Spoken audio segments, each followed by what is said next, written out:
pouvez vous asseoir dans sa glorieuse présence. Nous sommes contents d'être là encore ce matin. Ce programme, c'est la première fois qu'on est dans cette prénom depuis que le temps de la foi est temps de la foi. On sent vraiment qu'il y a une forte attaque contre ce qui se passe en cette saison. Mais nous voulons rendre grâce à Dieu parce que tout est entré dans l'ordre. On a dû retarder un tout petit peu pour permettre à ceux qui sont connectés en direct de ne pas rater ces moments. Ils sont plus nombreux que ceux qui sont ici. Et nous rendons grâce à Dieu pour sa fidélité. Alors ce matin, comme je l'ai annoncé hier, je vais aussi vous dire que ça a été effectif. Ça a été une longue bataille avec les embouteillages de Kinshasa. L'orateur a failli rater son avion, mais nous avons prié. L'avion a été stoppé à l'aéroport. C'est quand il est arrivé qu'il a pu prendre son vol. Et nous rendons grâce à Dieu. Nous bénissons le Seigneur. Amen. Il m'a appelé le matin, il m'a dit, Bishop, il faut que tu pries. Là, il m'a montré le type d'embouteillage. Je connais Kinshasa, c'est compliqué. Mais nous voulons rendre grâce à Dieu. Nous voulons reconnaître aussi la présence de son collaborateur, le responsable des extensions. J'ai oublié ton nom, pasteur. Que Dieu te bénisse abondamment. Eh bien, il vient tout droit de Kinshasa. Que Dieu te bénisse. Amen. Que la grâce de Dieu soit sur ta vie. Amen. Donc, c'est un des collaborateurs du pasteur Marcelo, un homme de bien. Ça fait que Dieu te bénisse. Merci d'être au temple de la foi. Tous les pasteurs patients. Kajambiri, que nous venons aussi de Goma. Que Dieu te bénisse abondamment et son épouse, Yoli. Amen. Que la grâce de Dieu soit sur vous. José Crispin, tout droit de la Martinique. Que Dieu te bénisse. Amen. Et la très célèbre présidente de Joé Team, Christelle Jackson. Que Dieu te bénisse. Amen. Elle est avec nous. Merci aussi au pasteur Chobo, cet homme de foi. Amen. Dieu te bénisse abondamment. Il faut que tu nous rendes ton témoignage de comment est-ce que radicalement changer pasteur au fin. Que Dieu te bénisse. Amen. La grâce de Dieu vous soit multipliée. Bien. Nous viennent tout droit de la France. Et nous avons le révérend Doumbia qui est là aussi. Nous vient de là. Amen. Dieu te bénisse abondamment. Et viens. Je voulais rendre grâce à Dieu aussi. J'ai oublié le nom du pasteur qui est juste à côté. Qui vient de... Joseph, voilà Joseph. Joseph qui nous vient tout droit d'Haïti. Que Dieu bénisse abondamment ta vie ce matin et que la grâce de Dieu te soit davantage multipliée au nom suprême de Jésus. Et je voudrais aussi saluer mon fils, le pasteur.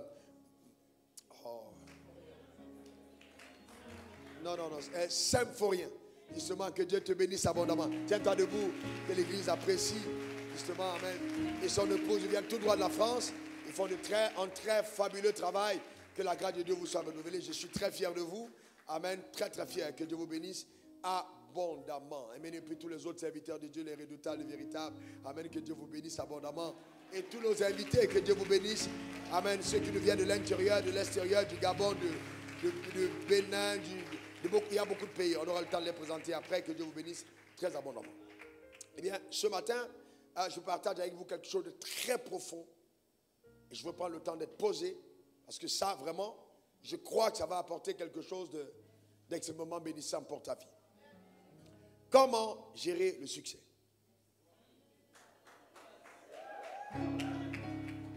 Comment gérer le succès? Vous savez, dans nos églises, on nous enseigne à comment arriver au succès. Mais très peu à comment le gérer. Comment nous gérons le succès. Et c'est parce que justement les succès ont été mal gérés que certaines personnes ont conclu que ça ne vaut peut-être pas la peine de réussir. Parce qu'on ne nous a pas enseigné sur la gestion du succès. Ça fait aujourd'hui 24 ans que je prêche l'évangile. Docteur Ebois, tiens-toi debout. Je voudrais que tu nous dises, ça fait combien de temps que tu me connais? Tu m'as vu prêcher l'évangile, ça fait combien de temps? 25, 24 ans, tu me connais prêchant l'évangile. Qu'est-ce qui, donne-lui un micro, je veux vraiment que, donne-lui un micro. Je reprends la question. Docteur Ebois, quand on s'est connu, tu étais un jeune homme aussi. Et là, tu es un grand docteur. Eh bien, ça fait combien de temps que tu me connais prêchant l'évangile? Ça fait 24-25 ans. 24-25 ans. Qu'est-ce qui te marque quand tu me vois prêcher l'évangile? La même passion. La même passion. Pour Dieu, la même fougue, la même énergie. La même énergie. Oui. Donne-moi le micro à Doumbia. Doumbia, tu me connais peut-être il y a peut-être 10-12 ans. Mais dis-moi, qu'est-ce qui t'impressionne quand je prêche l'évangile? La même discipline, la même passion, le même zèle. Comment tu expliques le même zèle? C'est-à-dire, quand il y a 10 personnes et 100 personnes et 2000 personnes et 15 000 personnes, qu'est-ce qui te marque? De la même manière que vous vous adressez à une foule de 10 000 personnes, c'est ce même zèle et cette même passion que vous utilisez pour parler à une équipe de 10, 15 personnes. Très bien. Eh bien, et donc, je vais vous dire que ce n'est pas aujourd'hui. Et je vais plus loin. J'étais âgé de 27 ans quand j'ai été reçu pour la première fois dans un palais présidentiel à cause de l'évangile. J'avais 27 ans. Et donc, ce que je vais vous dire aujourd'hui, c'est vraiment des choses profondes. Et c'est en 2007, pour la première fois, que j'ai eu dans mes comptes le montant de 1 milliard. C'était en 2007, il y a 11 ans. Donc, je vais vous enseigner sur comment gérer le succès.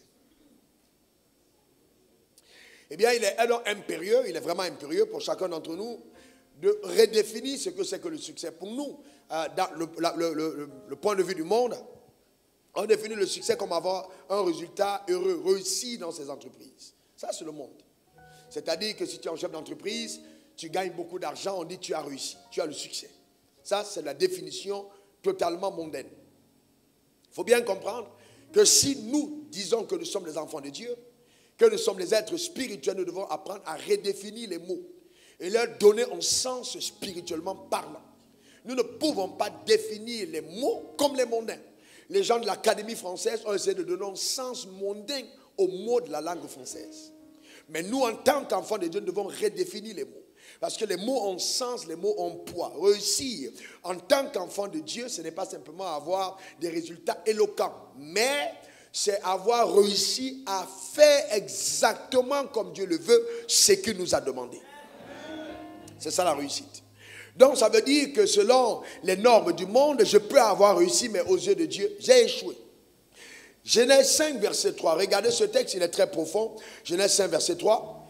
Adam, âgé de 130 ans, engendra un fils à sa ressemblance, selon son image, et il donna le nom de Seth. Voyez-vous, il engendra un fils, vous voyez, à sa ressemblance. Mais quand lui, il a été créé à la ressemblance, à l'image de qui?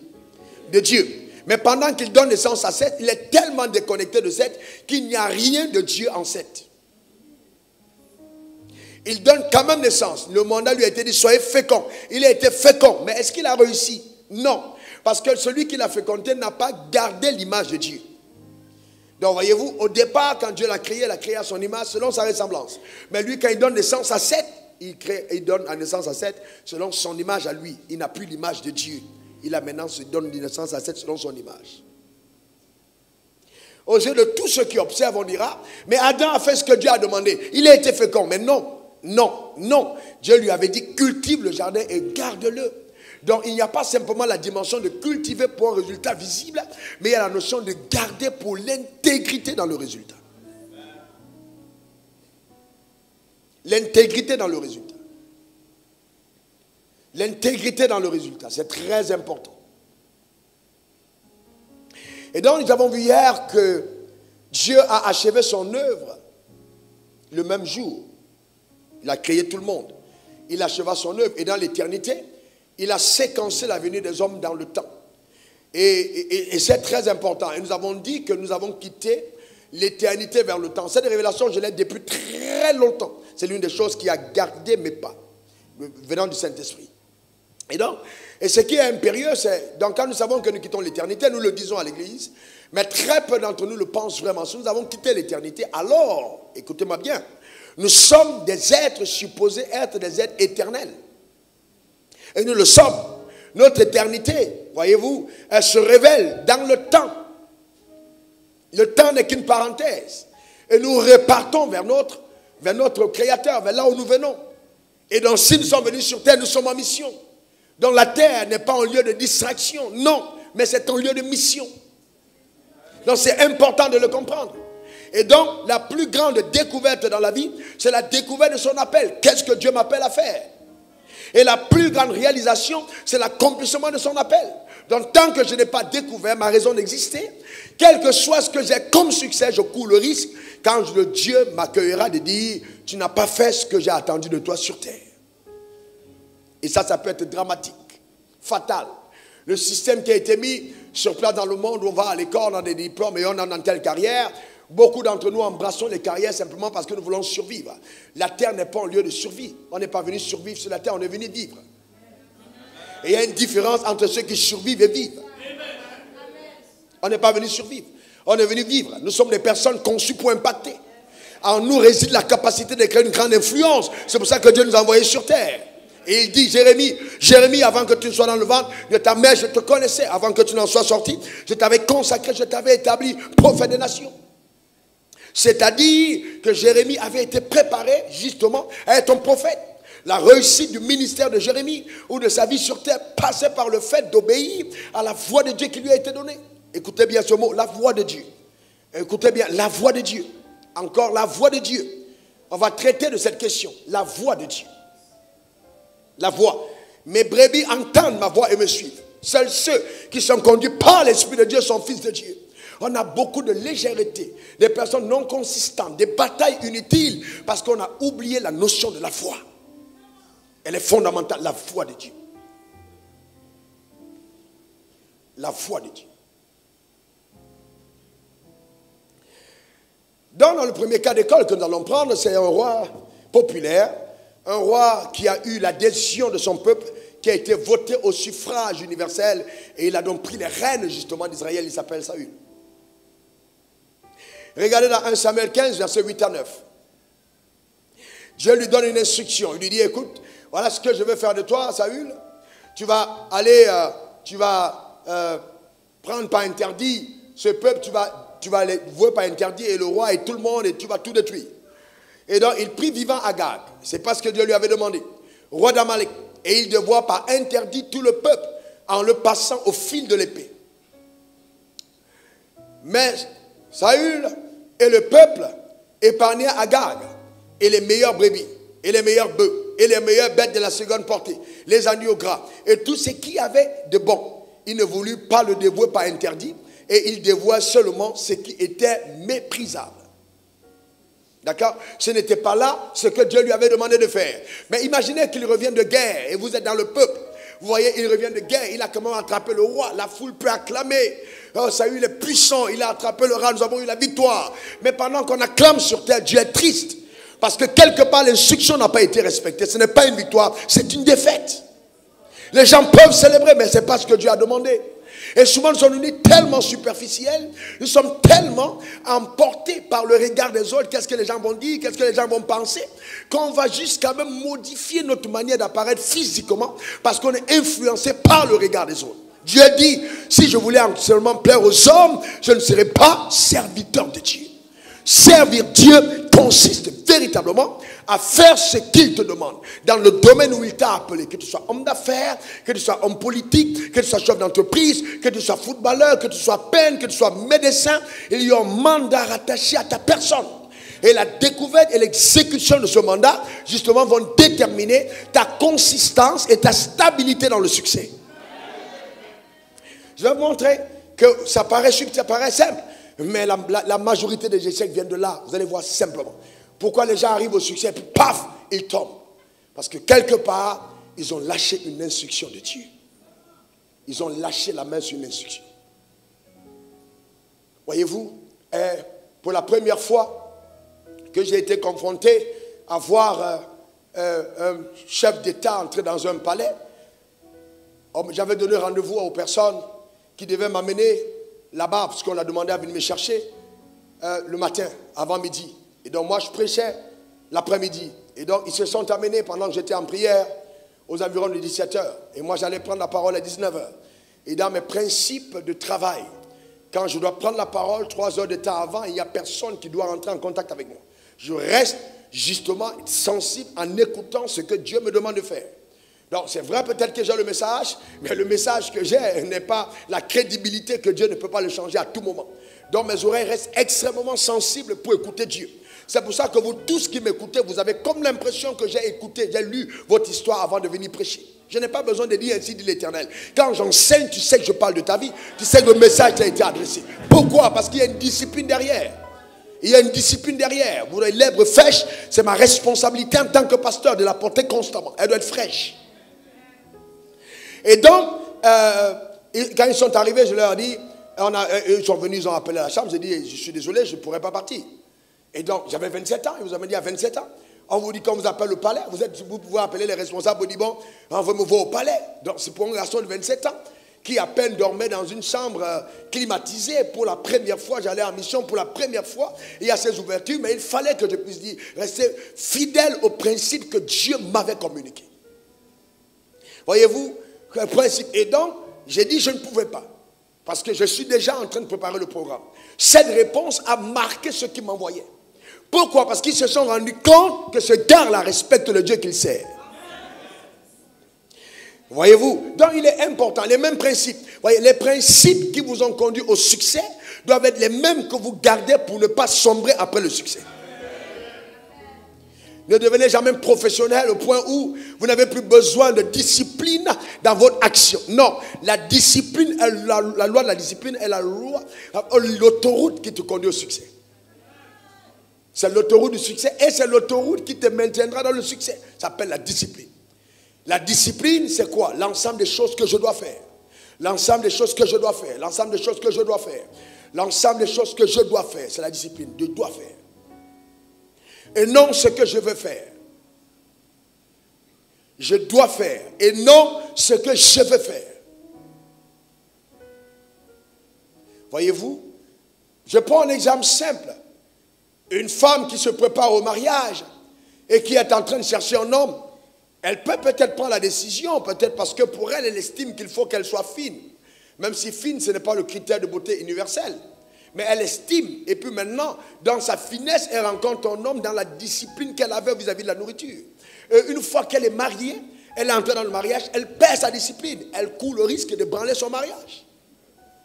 Parce que les mêmes principes qui l'ont conduit au succès doivent être les mêmes qu'elle garde pour que le succès soit durable. Mais hélas, voyez-vous, ça ne marche pas comme ça. Et bon, dans nous, le cas des enfants de Dieu, et comme il y a la loi de Dieu qui est là, et qui met une épée sur la tête du mari, et la femme le brandit à son mari en disant, dans tout le cas, la Bible a dit, si tu fais ça, tu vas en enfer. Non, il peut peut-être ne pas aller en enfer, mais vous faire vivre tous deux l'enfer sur la terre. Il faut aller au-delà. Comprenez ce que je dis. Dieu veut que tu sois heureux. Le bonheur est ton droit légitime. Donc dis-moi le meilleur des amens. Amen. Dieu, c'est ton droit légitime. Dieu veut qu'on soit heureux. Regardez la conséquence de cet acte. Ça vous paraît anodin. Mais vous devez comprendre que chaque obéissance a une conséquence générationnelle.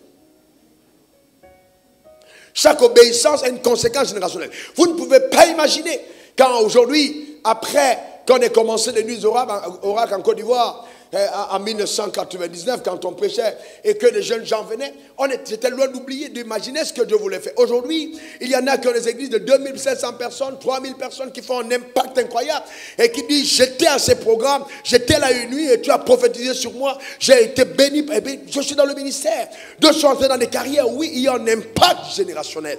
Chaque fois que Dieu vous demande de faire quelque chose, pensez justement à l'objectif que Dieu veut atteindre et faites abstraction de vous. Regardez dans 1 Samuel 15, verset 22-23. Quand le prophète vient dire, l'Éternel trouve-t-il du plaisir dans les holocaustes et les sacrifices, comme dans l'obéissance à la voix, l'obéissance à la voix, l'obéissance à la voix, l'obéissance à la voix. Il n'avait pas péché selon la loi, il a péché selon la voix. Il n'avait pas péché selon la loi, il a péché selon la voix. La voix de Dieu. Il a péché selon la voix. Voici l'obéissance vaut mieux que les sacrifices. Cette obéissance en question, c'est de quelle obéissance il s'agit? De la loi ou de la voix? S'il vous plaît, regardez le texte. C'est quelle obéissance? L'obéissance à la voix. Ça veut dire quoi? Écoutez, dans ce contexte, parce que souvent nous citons les choses hors contexte, Dieu parle de la désobéissance qui est similaire à la sorcellerie, à la magie, parce que là, il s'agit de sa voix. Donc quand Dieu te parle de façon claire, il est en train de révéler une portion du plan qu'il veut exécuter au travers de ta vie. Et ne pas obéir à cette voix, c'est s'opposer au plan de Dieu. C'est devenir un collaborateur inconscient de l'enfer contre les projets divins. Est-ce que vous savez qu'il y a beaucoup d'hommes de Dieu, beaucoup de servants de Dieu, beaucoup d'enfants de Dieu qui s'opposent au plan de Dieu dans leur génération? Simplement parce qu'ils n'obéissent pas à la voix. Et on ne nous a pas enseigné à écouter la voix. Pourquoi? Parce que nous avons été formatés inconsciemment à garder les gens dans un périmètre où nous avons le contrôle sur eux. Et c'est pourquoi amener les gens à la voix est souvent difficile. Parce qu'on veut être le héros à la place de Christ. Et j'aime dire ceci aux gens, si tu ne sais pas où tu vas, les gens t'amènent où ils vont. Donc il est important pour toi, impérieux, de découvrir où tu vas. Sinon les gens vont t'amener où ils vont. Et si les gens t'amènent où ils vont, ta destinée ne sera jamais flamboyante. Elle ne sera jamais glorieuse. Est-ce que tu comprends de quoi tu parles? Il est important que tu arrives à la découverte de là où Dieu te mène. Elle est personnelle. Elle est personnelle. Elle est personnelle. Et donc quand tu as découvert cela par la voix de Dieu, d'accord, les convictions deviennent très fortes. Parce qu'il y a une histoire entre toi et Dieu. Il y a une histoire. Donc ton succès n'est pas accidentel parce que ça vient de la collaboration avec la voix de Dieu. D'accord? Ça c'est très important. Bien des années plus tard, vous savez que quand Aman a menacé les Juifs et que Esther a dû aller intercéder, vous savez que Aman était Agagite, c'est-à-dire il était descendant du roi Agag qui a échappé des mains justement du roi Saül. Des années plus tard, tout Israël a eu des problèmes parce qu'un homme a refusé de faire ce que Dieu lui avait demandé. Les descendants ont livré une guerre atroce au peuple. Les conséquences peuvent être générationnelles. Si on a aujourd'hui, par exemple, le terrorisme qu'on voit dans le monde, si on a des gens qui sont constamment en train de mettre des bombes partout et rendre la vie vraiment insipide dans le monde, c'est parce qu'un homme n'a pas obéi à la voix de Dieu, complètement. Il faut faire très attention. La désobéissance à la voix de Dieu peut engendrer des monstres. Peut engendrer des monstres. Et ça, c'est fondamental dans tous les domaines. Dans tous les domaines. La voix de Dieu. La voix de Dieu. La voix de Dieu. Dans le mariage, la voix de Dieu. Dans la carrière, la voix de Dieu. Dans le choix d'église, la voix de Dieu. Dans le choix du leader sur lequel on se place, la voix de Dieu. La voix de Dieu. C'est vrai qu'il y a plusieurs pasteurs, mais ton pasteur est un indicateur crédible du futur que Dieu te réserve. Je reprends. Ton pasteur est un indicateur crédible du futur que Dieu te réserve. Donc, voyez-vous, si Pierre restait à la pêche, il devait avoir un futur de grand pêcheur. Mais comme, justement, son futur était pêcheur d'hommes, il a fallu qu'il change de leadership et se place sous Jésus. C'est pourquoi, justement, Jésus qui ressuscitait des morts, Pierre, plus tard, a pu ressusciter des morts à cause du leadership qu'il a entraîné. Élisée a ressemblé à Élie. Vous comprenez ce que je suis en train de dire? Ne rêvez pas, frère. Ne rêvez pas, frère. Josué a ressemblé à Moïse. Votre futur est incarné par le leadership auquel vous vous soumettez. Donc, ne soyez pas des personnes qui suivent simplement maintenant. Non, non, non, non, non, non, non. Il faut encore t'interroger sur tes choix. C'est très important. Sur tes choix. Et le diable le sait. C'est pourquoi toutes les choses les plus extraordinaires qui vont arriver dans ta vie vont arriver par des connexions surnaturelles que Dieu va établir. Et toutes les choses destructives qui vont arriver par des connexions sataniques que le Satan va établir.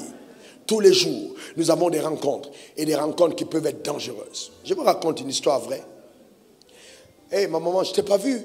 Ça va? Que Dieu te bénisse richement. Je ne t'ai pas vu ce matin. Elle m'a porté presque. Hein? Oh, que Dieu te bénisse. Oh là là. Dieu te bénisse. Ça va? Voilà. Trop content de te voir. Comment ça va? Donnez-lui une autre place. Donnez. Oh là là. Oui, parce que c'est une bonne place. Juste. Je ne t'ai pas vu. Dieu vous bénisse.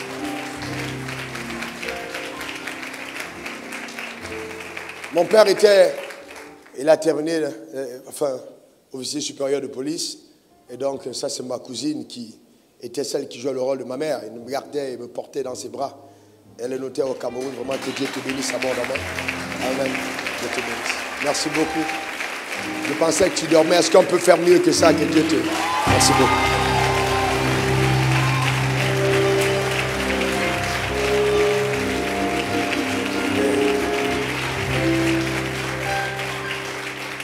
Merci à mon fils de passer à soir pour avoir donné ta place. Et je vous rappelle aussi que c'est la mère de Christelle Jackson. C'est fort, hein? C'est la mère de la présidente Zoé Tim. C'est fort. Amen. Et la Bible dit qu'un prophète n'est pas reconnu dans sa propre patrie. Et si vous arrivez au point où vos propres frères, ceux qui vous ont porté, s'asseyent pour vous écouter, vous pouvez seulement rendre grâce à Dieu. C'est Maran Kassel. Que Dieu vous bénisse abondamment. Merci beaucoup. Donc je disais que bien des années plus tard, Aman a menacé le peuple juif à partir de quoi? À partir du fait qu'un homme n'a pas écouté l'instruction que Dieu lui avait donnée. Donc écouter la voix de Dieu, c'est vraiment fondamental. C'est vraiment fondamental. Je dis bien fondamental dans tous les domaines. Votre unicité, votre spécificité, la grandeur qui est rattachée à votre existence va découler de votre habileté à écouter l'instruction que vous donnera la foi. La loi est limitée, elle va vous formater dans un moule général, alors que la foi vous amènera à la dimension spécifique. Donc, toute personne qui obéit à la loi va ressembler à tout le monde. Mais les personnes qui se distinguent sont celles qui ont obéi à la voix, au-delà de la loi. Voyez-vous? Donc c'est fondamental. C'est fondamental. Vous voyez, c'est très, très, très important. Très important. Prenons un deuxième cas d'école, et ça c'est important, le syndrome de Lucifer. Parlons de Lucifer. Lucifer est la première personne qui a été blasée par son succès. Lucifer était l'archange le plus étincelant, le plus rayonnant, le plus glorieux. C'était vraiment extraordinaire. Mais regardons d'où viennent les problèmes de Lucifer. Souvent nous parlons sans avoir étudié profondément. Regardez profondément. La Bible dit au verset 15 de Ézéchiel 28, tu as été intègre. Tu as été intègre dans toutes tes voies. Il a été intègre. Donc Lucifer a connu l'intégrité. L'intégrité, justement, c'est l'habileté à rester fidèle à l'instruction donnée. C'est ça l'intégrité. L'habileté à rester fidèle à l'instruction donnée. Je suis intègre, je suis loyal. D'accord? Et donc dans le principe du fonctionnement du royaume, la puissance de Dieu est manifestée par la soumission à l'autorité établie. Dans le principe du fonctionnement du royaume, la puissance de Dieu est manifeste par la soumission à l'autorité établie. C'est-à-dire que si je ne me soumets pas à l'autorité, je n'ai pas d'autorité. Que ce soit dans une entreprise, vous n'êtes pas soumis à l'autorité, vous n'avez pas d'autorité. C'est très important de le comprendre. Lucifer devait être soumis à l'autorité de Dieu. Et la Bible dit, il a été intègre dans toutes ses voies. Souvent, je me pose la question, combien de personnes parmi vous avaient déjà été intègres? La Bible dit, il a été intègre dans toutes ses voies. Jusqu'au jour où, ça veut dire que l'intégrité ne suffit pas. Il faut veiller sur son intégrité tous les jours. Et que ce jour-là n'arrive jamais. Je prophétise sur ta vie et je déclare que ce jour n'arrivera pas au nom suprême de Jésus. Donne-moi ton meilleur amen. Vous voyez, il faut faire attention. Plus Dieu te lève, plus Dieu te prend, il te lève, il te lève, il te lève. C'est plus facile de tomber quand tu es au premier étage. Mais si tu es au 20e étage et tu tombes, ta chute est dramatique. La chute est dramatique. Et vous devez faire très attention. Aujourd'hui, vous voyez les gens, oh Seigneur, donne-moi la grandeur, donne-moi la grandeur, donne-moi la grandeur. Généralement, les gens qui poursuivent la grandeur démontrent le manque de révélation de leur identité. Parce que nous sommes tous grands dans le royaume des cieux. Et nous ne pouvons pas poursuivre la grandeur comme les mondains. Nous sommes dans la grandeur. Parce que vous ne pouvez pas dire que le lionceau n'a pas de futur. Le lionceau est le roi de la forêt. Même s'il n'est qu'un lionceau, il a la nature du lion. Le poussin est un futur coq, c'est clair, ou une poule. Et un enfant de Dieu ne peut pas être un futur démon. C'est un futur roi. C'est quelqu'un qui règne. La grandeur est en nous. Est-ce que quelqu'un comprend de quoi je parle? Maintenant, il faut en avoir la révélation. Il faut en avoir la révélation, c'est important. Et souvent, nous allons à la quête des choses que nous sommes et nous perdons notre identité. C'est le même problème qu'a eu Ève. Tu mangeras de ce fruit, tu seras comme Dieu. Mais bien non. Tu seras comme Dieu. Elle était comment? Elle était déjà comme Dieu. D'accord? Donc il faut faire attention. Ézéchiel, tu as été intègre dans toutes tes voies. Par la grandeur de ton commerce, tu as été rempli de violence. Et tu as péché. Je te précipite de la montagne de Dieu. Je te fais disparaître, chérubin protecteur, du milieu des pierres étincelantes. Vous voyez là, c'est une belle histoire. Mais lui, il a péché, il a été précipité. Sans possibilité de repentance. Parce que, et ça c'est fort, Dieu ne lui a pas donné la possibilité de se repentir. Lui, il allait plus loin. Ce n'était pas simplement un péché contre la loi, contre la voie, mais c'était contre l'autorité. C'est plus terrible. L'autorité, c'est Dieu. Vous ne pouvez pas lutter contre l'autorité. Vous êtes dans une maison, vous avez votre père, vous combattez votre père. Je vous déclare clairement, la Bible dit, ta lumière s'éteindra en plein midi. Tu vas être dans l'obscurité. Tu mourras tôt si tu n'honores pas ton père et ta mère. Les personnes qui ont investi dans vos vies, qui ont apporté des choses, vous devez apprendre à les honorer toutes les secondes de votre vie parce que Dieu n'est pas un Dieu de hasard. Mais voyez, au nom de la spiritualité, nous bravons certains principes et c'est pourquoi, soudainement, au milieu de notre marche, la lampe s'éteint. Parce qu'il y a des principes que nous ne sommes pas en train de valoriser. D'accord? C'est très important. Mais tout n'a pas commencé là. Regardez où tout a commencé. Regardez où sont venus les problèmes de Lucifer. Ézéchiel 28, 1 à 7. On va aller calmement. Les problèmes de Lucifer, d'où ils viennent. Ézéchiel 28, 1 à 7. La parole de l'Éternel me fut adressée en ces mots. Suivez bien ce texte. Fils de l'homme, dis au prince de Tyr, ainsi parle le Seigneur éternel. Ton cœur s'est élevé, tu as dit, je suis Dieu. Regardez bien. Ton cœur s'est élevé, tu as dit, je suis Dieu. Est-ce que Lucifer a été un seul jour Dieu? Non. Est-ce que vous savez comment le diable peut se sentir quand Dieu fait de toi un Dieu? C'est la chose à laquelle il a toujours aspiré. Il a rêvé atteindre cet état. Mais Dieu ne lui avait pas donné. Il a été créé de peu inférieur. Il était le collaborateur juste en bas. Mais il n'a jamais été comme Dieu. Et ça, quand le diable t'entend dire, je suis Dieu, il est en colère. Parce que c'est ce qu'il voulait. Il ne l'a pas eu, mais Dieu te l'a réservé. Que ta divinité se révèle dans ta génération. Ta manière de dire Amen m'embête. Il dit, je suis assis, remets le texte, sur le siège. Remets le texte s'il te plaît. Je suis assis sur le siège de Dieu au sein des mers. Toi, tu es un homme et non Dieu. Et tu prends ta volonté pour la volonté de Dieu. Il faut souligner ça. Tu prends ta volonté pour la volonté de Dieu. Tu prends ta volonté pour la volonté. C'est dramatique. Voilà là où les choses commencent à changer. Quand tu commences à prendre ta volonté pour la volonté de Dieu. Continue au verset 3. Voici, tu es plus sage que Daniel. Rien de secret n'est caché pour toi. Continue. Par ta sagesse, par ton intelligence, tu t'es acquis des richesses. Par ta sagesse, par ton intelligence. Et non par ma sagesse en toi, mais par ta sagesse, par ton intelligence, tu t'es acquis des richesses, tu as amassé de l'or et de l'argent dans tes trésors. Frères et sœurs, écoutez-moi bien. Le drame, c'est que certains d'entre vous pensez que sans prier, on ne peut pas réussir comme le monde. Non. Les gens qui adorent les bêtes réussissent. Les gens qui font des fétiches réussissent. Les gens qui adorent les morts, ils réussissent. Mais la réussite n'est pas simplement liée au fait que tu viens à l'église. Non. Si c'est le paramètre d'avoir des choses en main, non. Il dit là, tu t'es acquis des richesses par ton intelligence et par ta sagesse. Le potentiel que Dieu a donné en l'humain est capable de choses extraordinaires. L'humain est capable de se lever et de faire des choses, de très grandes choses. C'est pas parce que ce que je fais est grand qu'effectivement Dieu est avec moi dans ce que je fais. Donc c'est très important, justement, de développer cette attitude avec crainte.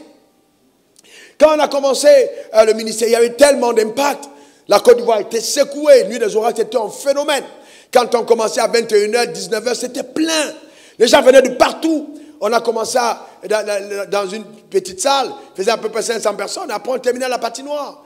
Il y a des milliers de personnes qui venaient. Mais tout le monde me disait, fais une église, fais une église. Mais Dieu ne m'avait pas dit, fais une église. Je ne pouvais pas me dire, allez faire une église parce que Dieu ne me l'a pas dit. Dieu ne m'a pas dit, fais une église. Pourquoi je vais porter un stress qui ne m'a pas été donné? Pourquoi je vais poursuivre, livrer une bataille qui ne m'a pas été ordonnée? Je ne pouvais pas faire une église. Jusqu'à ce que Dieu me parle clairement, c'est alors que je commence l'église. Mais la frustration était terrible quand on a eu le premier culte. Terrible. Parce que vous êtes habitués, quand vous avez un programme, vous avez des milliers de personnes qui viennent, mais ils viennent d'autres églises. Donc vous ouvrez le culte pour la première fois, vous avez à peu près 14-15 personnes. Vous êtes découragés. Vous prêchez avec toute votre énergie, mais quand vous rentrez à la maison, vous vous couchez. Même boire de l'eau, vous n'avez pas envie de boire. Vous dites, mais qu'est-ce qui se passe? Mais non, dans la sagesse et l'intelligence de Dieu, il faut comprendre que dans toute chose qu'il te donne d'initier, tu dois avoir le courage de souffrir, de bâtir quand il y a le peu et de maintenir la même hargne quand il y aura plusieurs personnes.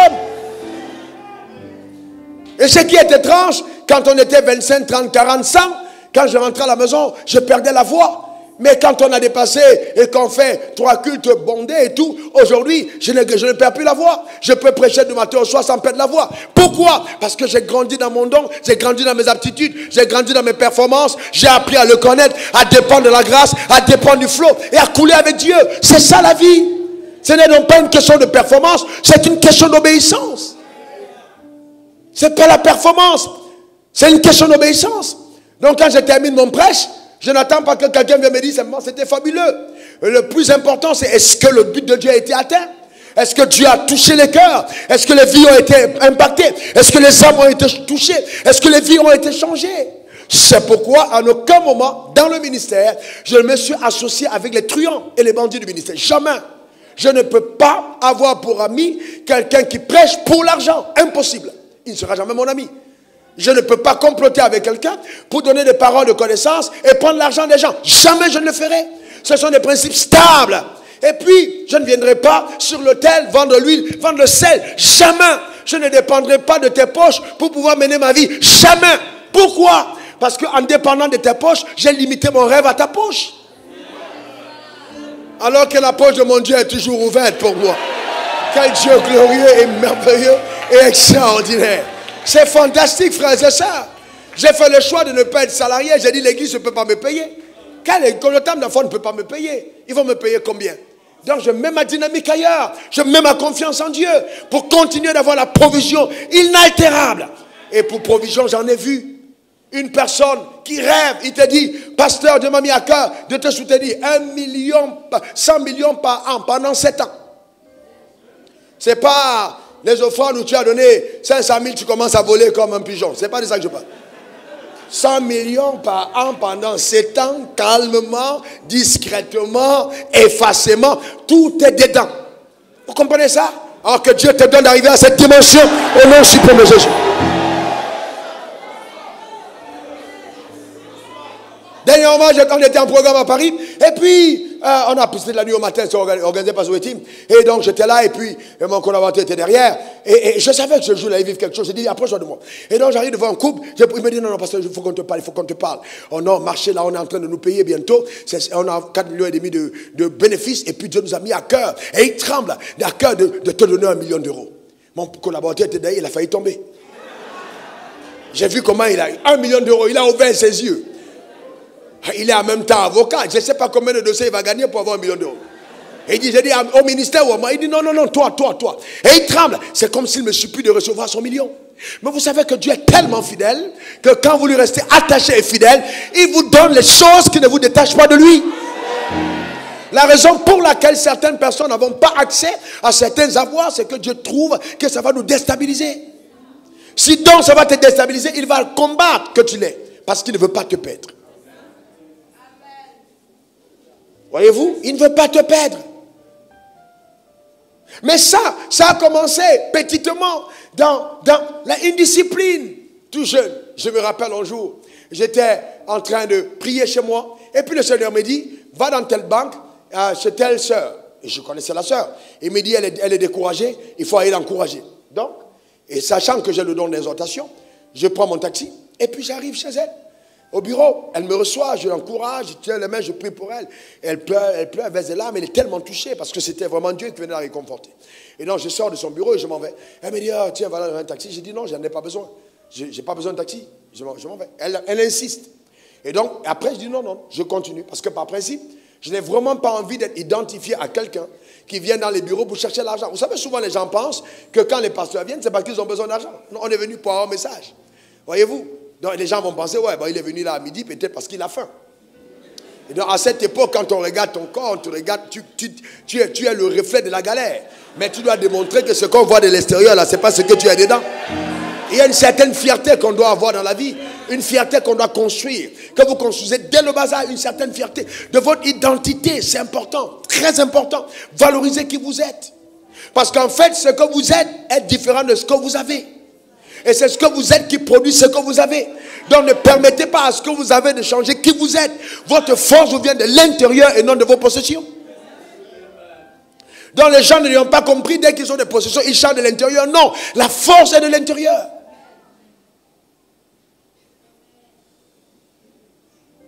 Voyez-vous, c'est important.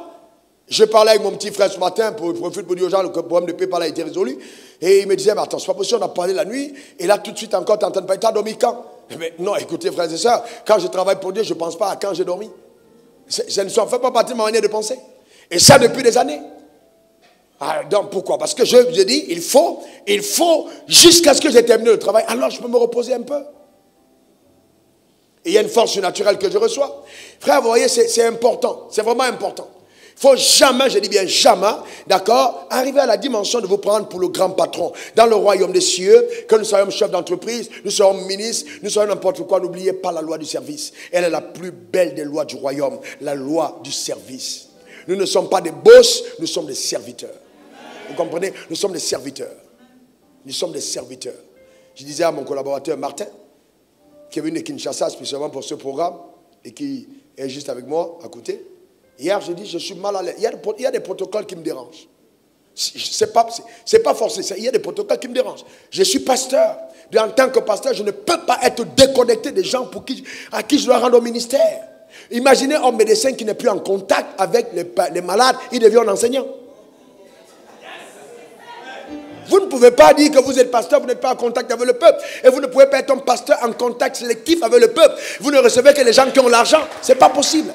Vous êtes en train de démontrer votre complexe et ça va vous perdre. Ce n'est pas possible. Non. Vous devez être à même de recevoir le riche comme le pauvre et d'avoir autant de compassion pour les deux. C'est important. C'est important. Mais aujourd'hui, ce n'est pas ce qui se passe. Pourquoi? Parce que dans notre manière de fonctionner, on a mis dedans la starmania du monde. On n'est pas des mondains. On est des enfants de Dieu.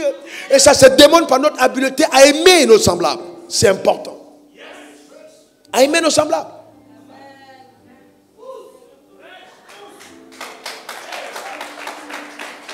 Et si on ne demande pas, après on se dit, mais oui, moi je ne comprends pas ce gars, Dieu l'a élevé, après il a sombré. Non, vous devez garder les valeurs qui vous ont fait monter. Vous devez garder les valeurs qui vous ont fait monter. Vous devez garder les valeurs qui vous ont fait monter. Et vous devez avoir de la compassion au sujet des plans divins. Nos sociétés souffrent déjà, les gens ont déjà tellement d'abus, les gens sont tellement victimes de tellement de choses qu'ils ne peuvent pas venir à l'église et continuer d'en souffrir. Ce n'est pas normal. Non. Si les gens méprisés en société ne peuvent pas être respectés à l'église, alors pourquoi ils sont nés? Même à l'église? Non, c'est pas possible. Quand tu n'as rien, tu n'es rien. Ça, c'est le monde. Quand tu n'as rien, tu n'es rien. Ça, c'est le monde. Quand tu n'as rien, tu n'es rien. Ça, c'est le monde. Si Dieu devait tenir compte de tes avoirs, il ne t'aurait jamais sauvé. Il ne t'aurait jamais sauvé. Et nous sommes fiers. Je suis enfant de Dieu. Mais où est l'ADN de Dieu en nous? Où est l'ADN de Dieu? L'ADN de Dieu, c'est où? Vous imaginez quelqu'un qui a créé le monde par sa parole. Il dit que la lumière soit. Et la lumière fut. Il tient le monde. Il régule la vie sur la terre. Les eaux viennent et puis paf, se limitent à la frontière pour ne pas envahir la terre. La terre est le tiers. Vous voyez, le cercle est le tiers du globe. Le 2 tiers, c'est l'eau. Ça veut dire qu'il peut juste pousser comme ça et puis pouf, on a un tsunami mondial. Où on est tous envahis. Mais il régule le fonctionnement des eaux sur terre. Chaque plante a de quoi manger. Les animaux, etc. Il gère tout ça. Et ce Dieu-là, se rendant compte que l'homme a des problèmes, il dit, je vais changer de stratégie. Je ne peux plus rester au ciel et regarder l'homme sur terre. Je vais changer de local. Je vais quitter le ciel. Je vais descendre en l'homme. Vous imaginez ça? Et il vient habiter dans ton corps. Dans ton corps. Dans ton corps. Frères et sœurs, si vraiment l'évangile pour vous est vrai, il y a des choses que vous ne faites pas. Quand vous regardez les gens, il y a des choses que vous ne faites pas. Quand vous voyez comment Dieu vous a aimé, vous dites non, c'est pas possible. Je ne peux pas avoir de mépris pour les autres.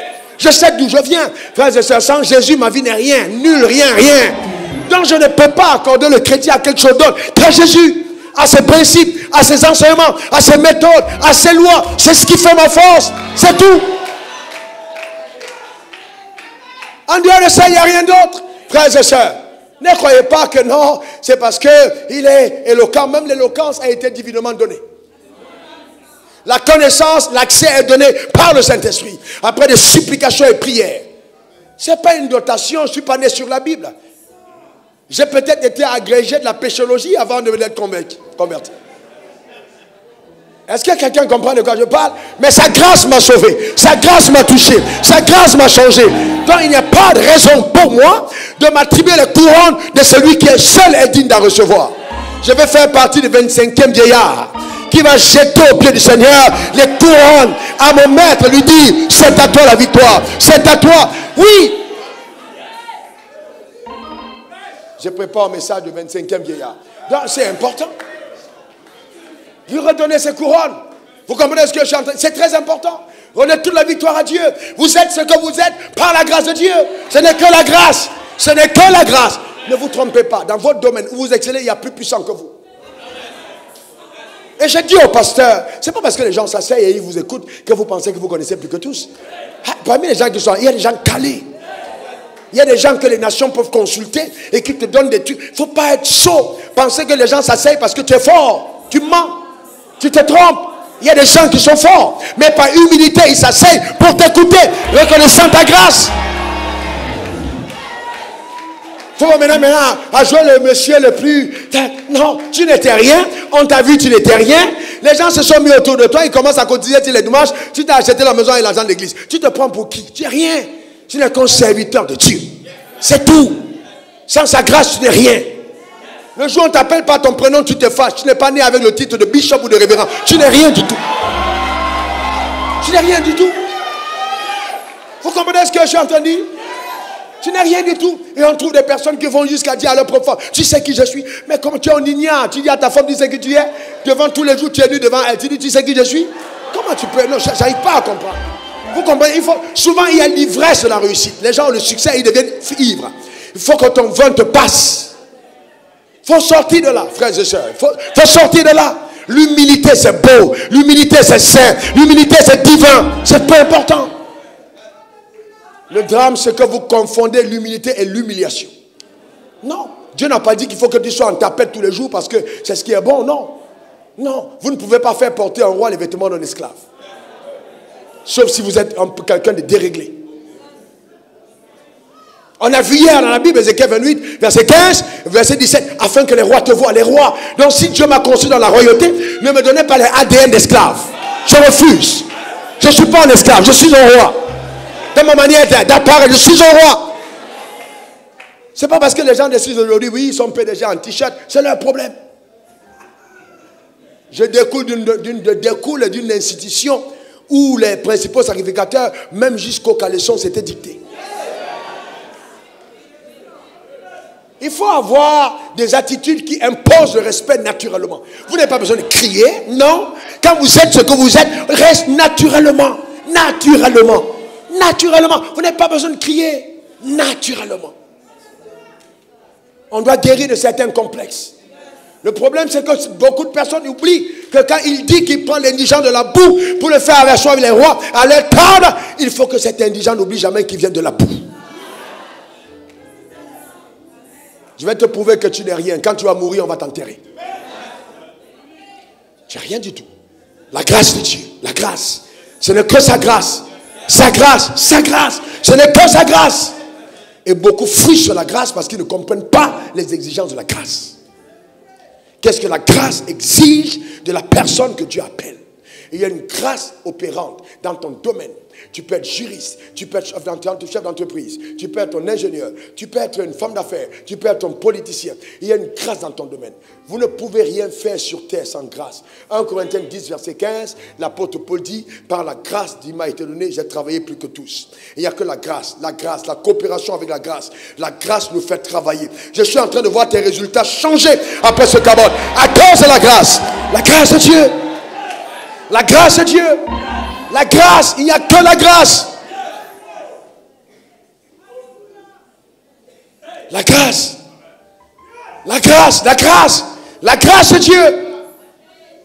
Mes frères, si tu as reçu la grâce, n'oublie pas de qui tu l'as reçu. Tu l'as reçu de Dieu.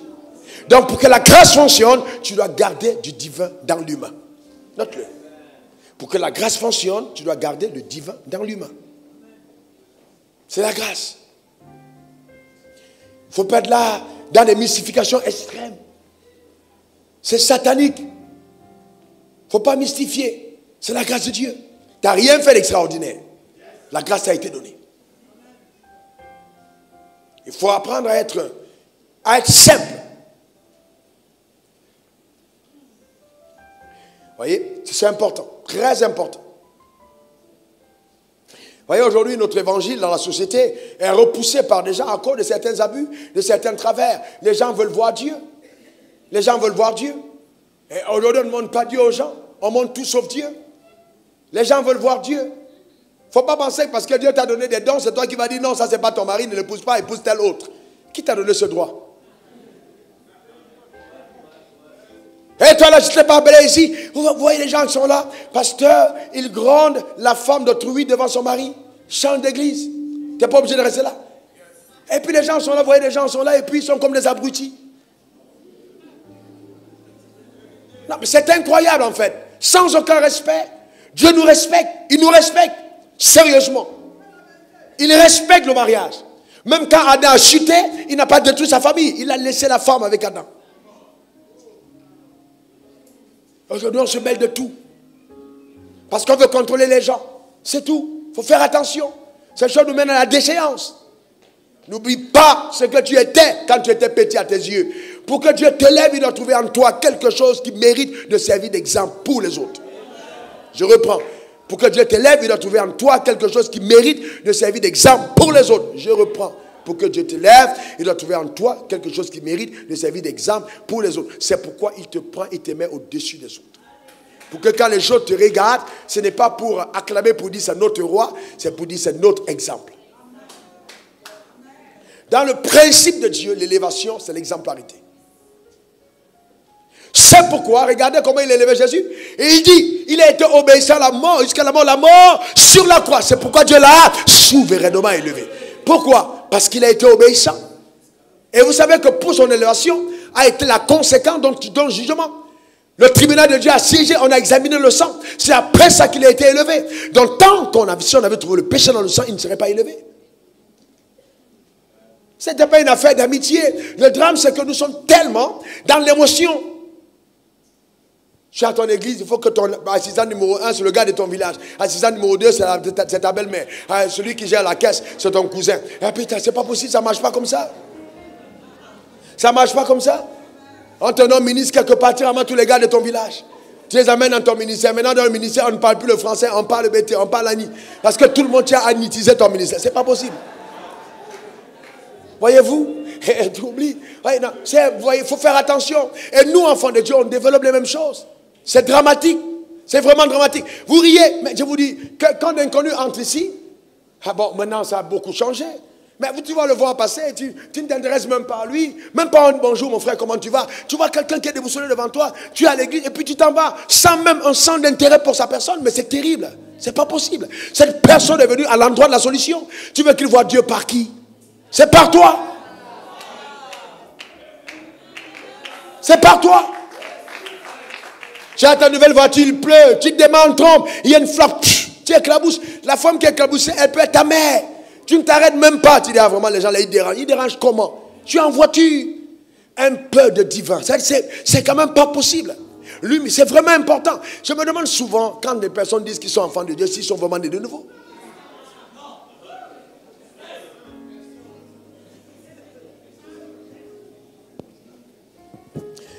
Il faut apprendre à gérer le succès. Il faut apprendre à gérer le succès. Apprenez à gérer le succès. Apprenez à gérer le succès. C'est important. Un jour, j'étais, il y a de cela plusieurs années, j'ai garé au plateau. Et un jeune homme de la rue est venu à côté de moi. J'avais la Porsche à cette époque-là, décapotable, 2 portières, une voiture sensationnelle. C'était peut-être l'époque de mon âge, là. Et donc, et le jeune homme est venu, il était en garde de roue, comme les rues qu'on appelle maintenant.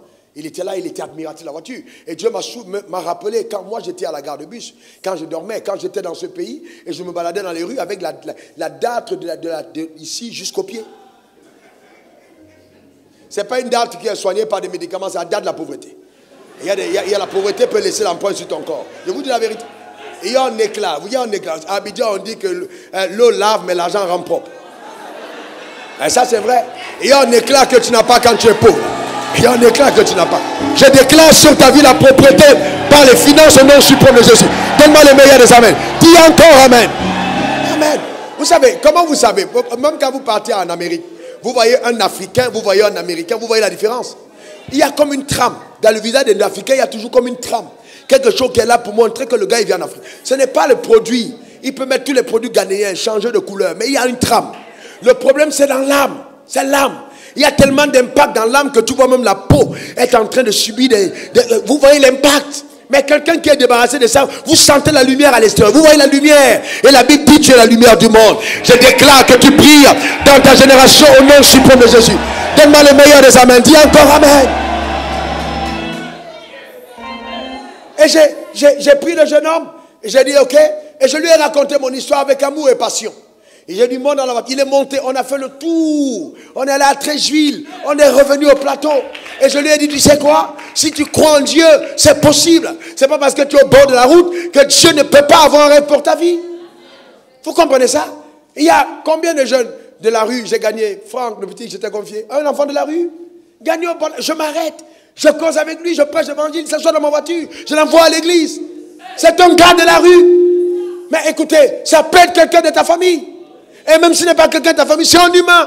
Si tant nous sommes amenés à gagner les gens, devons avoir ce cœur. Dieu t'a élevé aujourd'hui. Tu ne peux plus saluer les gens.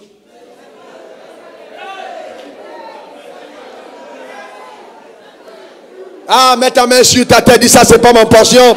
Ça, c'est pas mon partage. Au nom suprême de Jésus. Amen. Et c'est très important. C'est très important. Il faut apprendre à veiller sur soi.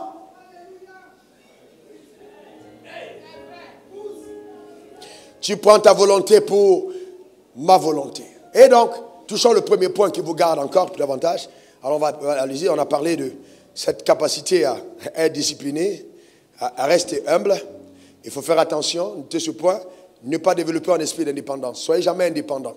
Soyez toujours dépendant de ce que Dieu est en train de faire, mais jamais indépendant. Non, l'indépendance, c'est pour les nations assujetties sur terre, pas d'autres nations. Mais nous avons été créés pour être dépendants, pas indépendants. Le jour où tu retrouves ton indépendance vis-à-vis de Dieu, tu commences à sombrer. Il faut constamment rechercher ta dépendance. Tu dépends de Dieu. Tu dépends de Dieu. Tu dépends de Dieu. Tu dépends de Dieu. Tu dépends de Dieu. C'est très important. Très important. Très important. Donc, il ne faut pas essayer d'emprunter des voies qui sont parallèles. Non, il faut dépendre de Dieu entièrement. Entièrement. Entièrement. Entièrement. Donc, et ensuite, apprenez à coopérer avec la grâce de Dieu. Coopérer avec la grâce. Vous savez, quand on parle de grâce, on parle d'habileté. La grâce est d'abord une faveur imméritée. La grâce est une faveur. Quand la grâce de Dieu est avec toi, les faveurs te sont faites. Faveurs imméritées. Quand on est arrivé dans cet endroit, on a à gauche, il y a un terrain vide. À droite, il y a un terrain vide. Derrière, il y a une famille. Alors, vous savez que pour pouvoir avoir une église dans un environnement, il faut que les voisinages te donnent, soient coopérants. Moi, on a notre sœur qui n'était pas notre sœur, qui était paralysée, elle était derrière.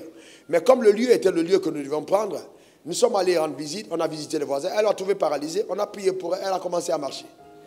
Et quand elle a commencé à marcher, elle est devenue membre de l'église. Donc à partir de ce moment, il n'y a plus d'opposition derrière. Elle est là. Là, voilà. Elle est là, authentique. Elle marche. D'accord? Elle s'est levée, elle a commencé à marcher. Elle est une membre les plus dynamiques de l'église. D'accord? Aujourd'hui, c'est la grâce de Dieu. La grâce est une faveur imméritée. Dieu te fera la faveur dans tout ce que tu entreprends. Au nom suprême de Jésus. Donne-moi le meilleur des amens. Dis encore amen.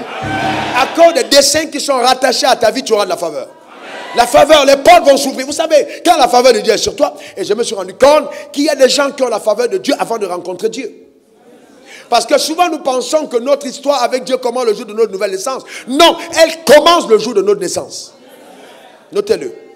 Ton histoire avec Dieu commence sur terre le jour de ta naissance. Mais sinon, elle a commencé depuis l'éternité. Mais elle commence sur terre le jour de ta naissance, pas de ta nouvelle naissance. Sinon, Moïse n'aurait jamais été justement ce qu'il a été. Moïse a été protégé dans le lac à cause de la grâce. Mais Moïse n'était pas né de nouveau.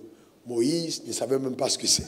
Moïse n'était même pas conscient de son alliance avec Dieu. Il a été hébergé 40 ans dans la maison de Pharaon, 40 ans dans le désert, mais c'était le plan de Dieu. D'accord, le plan de Dieu. Et il y a des choses, quand elles t'arrivent, à un certain moment, même si toi tu m'écoutes, donne-moi cette caméra, même si tu m'écoutes le loin, et tu n'es pas enfant de Dieu, tu n'es pas converti, il y a des choses que tu as vécues, dis-toi quand même, je m'arrête là. Amen. Il y a beaucoup de personnes plus compétentes que moi, qui n'ont pas eu cette grâce. Il faut vraiment que je me retourne vers mon Créateur. C'est sûrement lui qui est derrière. Il y a une main invisible qui a conduit ta vie jusqu'à présent. Ne meurs pas sans avoir fait la paix avec Dieu. Donc c'est très important. La grâce de Dieu. La grâce de Dieu. J'ai vu la grâce m'accompagner. La grâce m'a toujours accompagné. Toutes les personnes que j'ai rencontrées dans la vie, Là, j'ai dit les personnes importantes, je n'ai jamais demandé de rendez-vous. Je n'ai jamais demandé connecte-moi en tel. Jamais de la vie. Toutes les personnes, il y a toujours une rencontre surnaturelle qui est orchestrée par Dieu. Pourquoi? Parce que je ne cours pas après moi. Je cours après les desseins de Dieu. Et Dieu sait ce dont j'ai besoin. C'est clair. Voyez-vous, c'est important. Mais chaque fois qu'une connexion a été établie par Dieu, je la respecte, je la valorise, je fais attention. Vous ne pouvez pas détruire les choses que Dieu a engendrées. Non. Non. Voyez les connexions qui font de vous les personnes que vous êtes. Imaginons un baobab qui a grandi. Il est tellement grand. Et il dit, bon, maintenant je suis grand, terre, je n'ai plus besoin de toi. Il quitte la terre. Qu'est-ce qu'il fait? Il meurt. Parce que la source de sa force, c'était la terre. Et il y a des gens, Dieu les bénit, Dieu les élève, mais derrière, il y a une grâce qui t'a soutenu. Il y a une onction qui t'a accompagné. Donc si tu te déconnectes de toutes ces choses qui t'ont encadré, demain tu vas tomber. C'est vrai qu'on quitte la maison de nos pères. Oui, mais attention, même quand tu as 60 ans et que ton père vit, les conseils d'un père, c'est toujours les conseils d'un père. Tous les conseils d'un père. Donc c'est important. C'est très important. Il y a des personnes autour que Dieu a mis autour de toi pour pouvoir t'aider. Donc si en certain moment tu penses que tu as besoin d'être indépendant, tu peux faire ce que tu veux, ça peut être déjà le début de quelque chose de pas bon. De pas bon. Il faut garder, vous voyez, il faut garder cela, il faut coopérer avec la grâce. La grâce est une faveur méritée, mais la grâce est aussi une habileté. La grâce, c'est que la grâce te rend capable de faire des choses. Vous savez, elle te rend capable de faire des choses. J'ai vu beaucoup de transformations dans mon ministère personnel par la grâce, par la coopération avec la grâce. Est-ce que vous savez qu'à un certain moment de votre vie, vous vous rendez compte que vous avez besoin de migrer, d'être peut-être quelqu'un de plus posé, de plus tempérant, d'être quelqu'un qui a beaucoup plus de sagesse, de plus d'intelligence. Vous n'avez besoin de quoi? De la grâce de Dieu. Vous mettez une demande sur la grâce, vous commencez à prier. Seigneur, j'ai besoin de sagesse, j'ai besoin d'intelligence, j'ai besoin de tempérance, j'ai besoin de bien gérer mes relations, j'ai besoin de ci. Je me rends compte que je deviens compétitif, je ne suis pas content des succès des autres. Et puis c'est tout à fait normal, tu coopères avec la grâce, tu te mets à genoux et tu commences à prier. Parce que si tu le découvres, c'est que le Saint-Esprit attire ton attention sur quelque chose qui peut te faire sombrer. Dieu n'est pas un Dieu compétitif, c'est un Dieu de complémentarité, mais pas de compétition. Il faut faire très attention. Voyez-vous, on tombe dans le piège de oui, je suis la tête et on va être dessus tout le monde. Non, il ne faut pas souffrir du fait qu'on apprécie quelqu'un d'autre, le fait qu'on acclame quelqu'un d'autre, le fait qu'on apprécie le travail de l'autre. Non, ça ne veut pas dire qu'on est en train de te minimiser. Non, on apprécie simplement quelqu'un d'autre. C'est tout. Vous ne devez pas être compétitif. On est dans le royaume. On est dans le royaume, c'est important. Et les personnes qui ne comprennent pas vont avoir tout autour d'eux des personnes qui sont des bénis oui. Voyez-vous, on n'est pas ouvert à des critiques, on n'est pas ouvert à l'input de quelqu'un, non. Mais voyez-vous, c'est pas normal, pas du tout. Pas du tout. C'est important de bien comprendre justement la coopération avec la grâce. Et si tu veux voir la faveur de Dieu t'accompagner dans tout ce que tu entreprends, alors je te donne un conseil, sois obéissant à la voix de Dieu. À la voix de Dieu. À la voix de Dieu. J'ai dit, quand j'approuve les voies de pardon, je dispose même favorablement à son égard tous ses ennemis. Je ne sais pas si ce pasteur est là. On n'a pas commencé une extension à l'intérieur, mais il a commencé une extension, à peu près, il m'a dit 80 personnes, et il veut construire l'église, et puis Dieu lui dit, non, tu ne monteras pas un seul de ces piliers ici, tant que tu n'es pas allé voir le pasteur Wafo, c'est lui ton père spirituel. Je ne le connaissais pas. Il vient me voir, il me dit, bon, voilà ce que Dieu m'a dit. Dieu me dit que si je ne suis pas couvert par toi, je commence par l'église. Donc je veux commencer. Est-ce qu'on peut mettre le nom temple de la foi parce que c'est ce que Dieu demande? Mais attends, il n'est pas ici. Il ne vient pas d'ici. J'ai dit, bon, écoute, moi, je ne suis pas très rattaché à l'histoire de nom. Si tu as apporté l'ADN, c'est le plus important. Parce que si vous avez mis le temple de la foi sur toute la terre et que les gens n'ont pas l'ADN de la vision, ça ne sert à rien. Donc, et les gens, on travaille souvent comme si on était éternel. On va finir par partir. Il ne faut pas penser qu'il faut avoir tout le monde sur toi. Non. Il faut simplement que les gens accomplissent leur appel. C'est tout. La grâce de Dieu. Combien de fois on a eu des personnes qui ont rêvé. Oh, Dieu m'a mis à cœur, rêvé. Oh, Dieu m'a envoyé pour faire ça. Ouais. Chaque jour. Il n'y a pas un seul jour. La personne, je vais taire le nom même. La personne de l'église. C'est-à-dire, si je vous donne l'image de la personne de cette église, il est là ce matin. Cette personne qui est le plus grand provisionnaire de l'église à présent, vous ne pouvez même pas imaginer, cette personne vient souvent là en tapette, passe, les personnes ne peuvent même savoir que c'est lui. Calme et puis s'en va. Dieu peut vous surprendre. Des gens extraordinaires dans leurs actions. Thank you so much.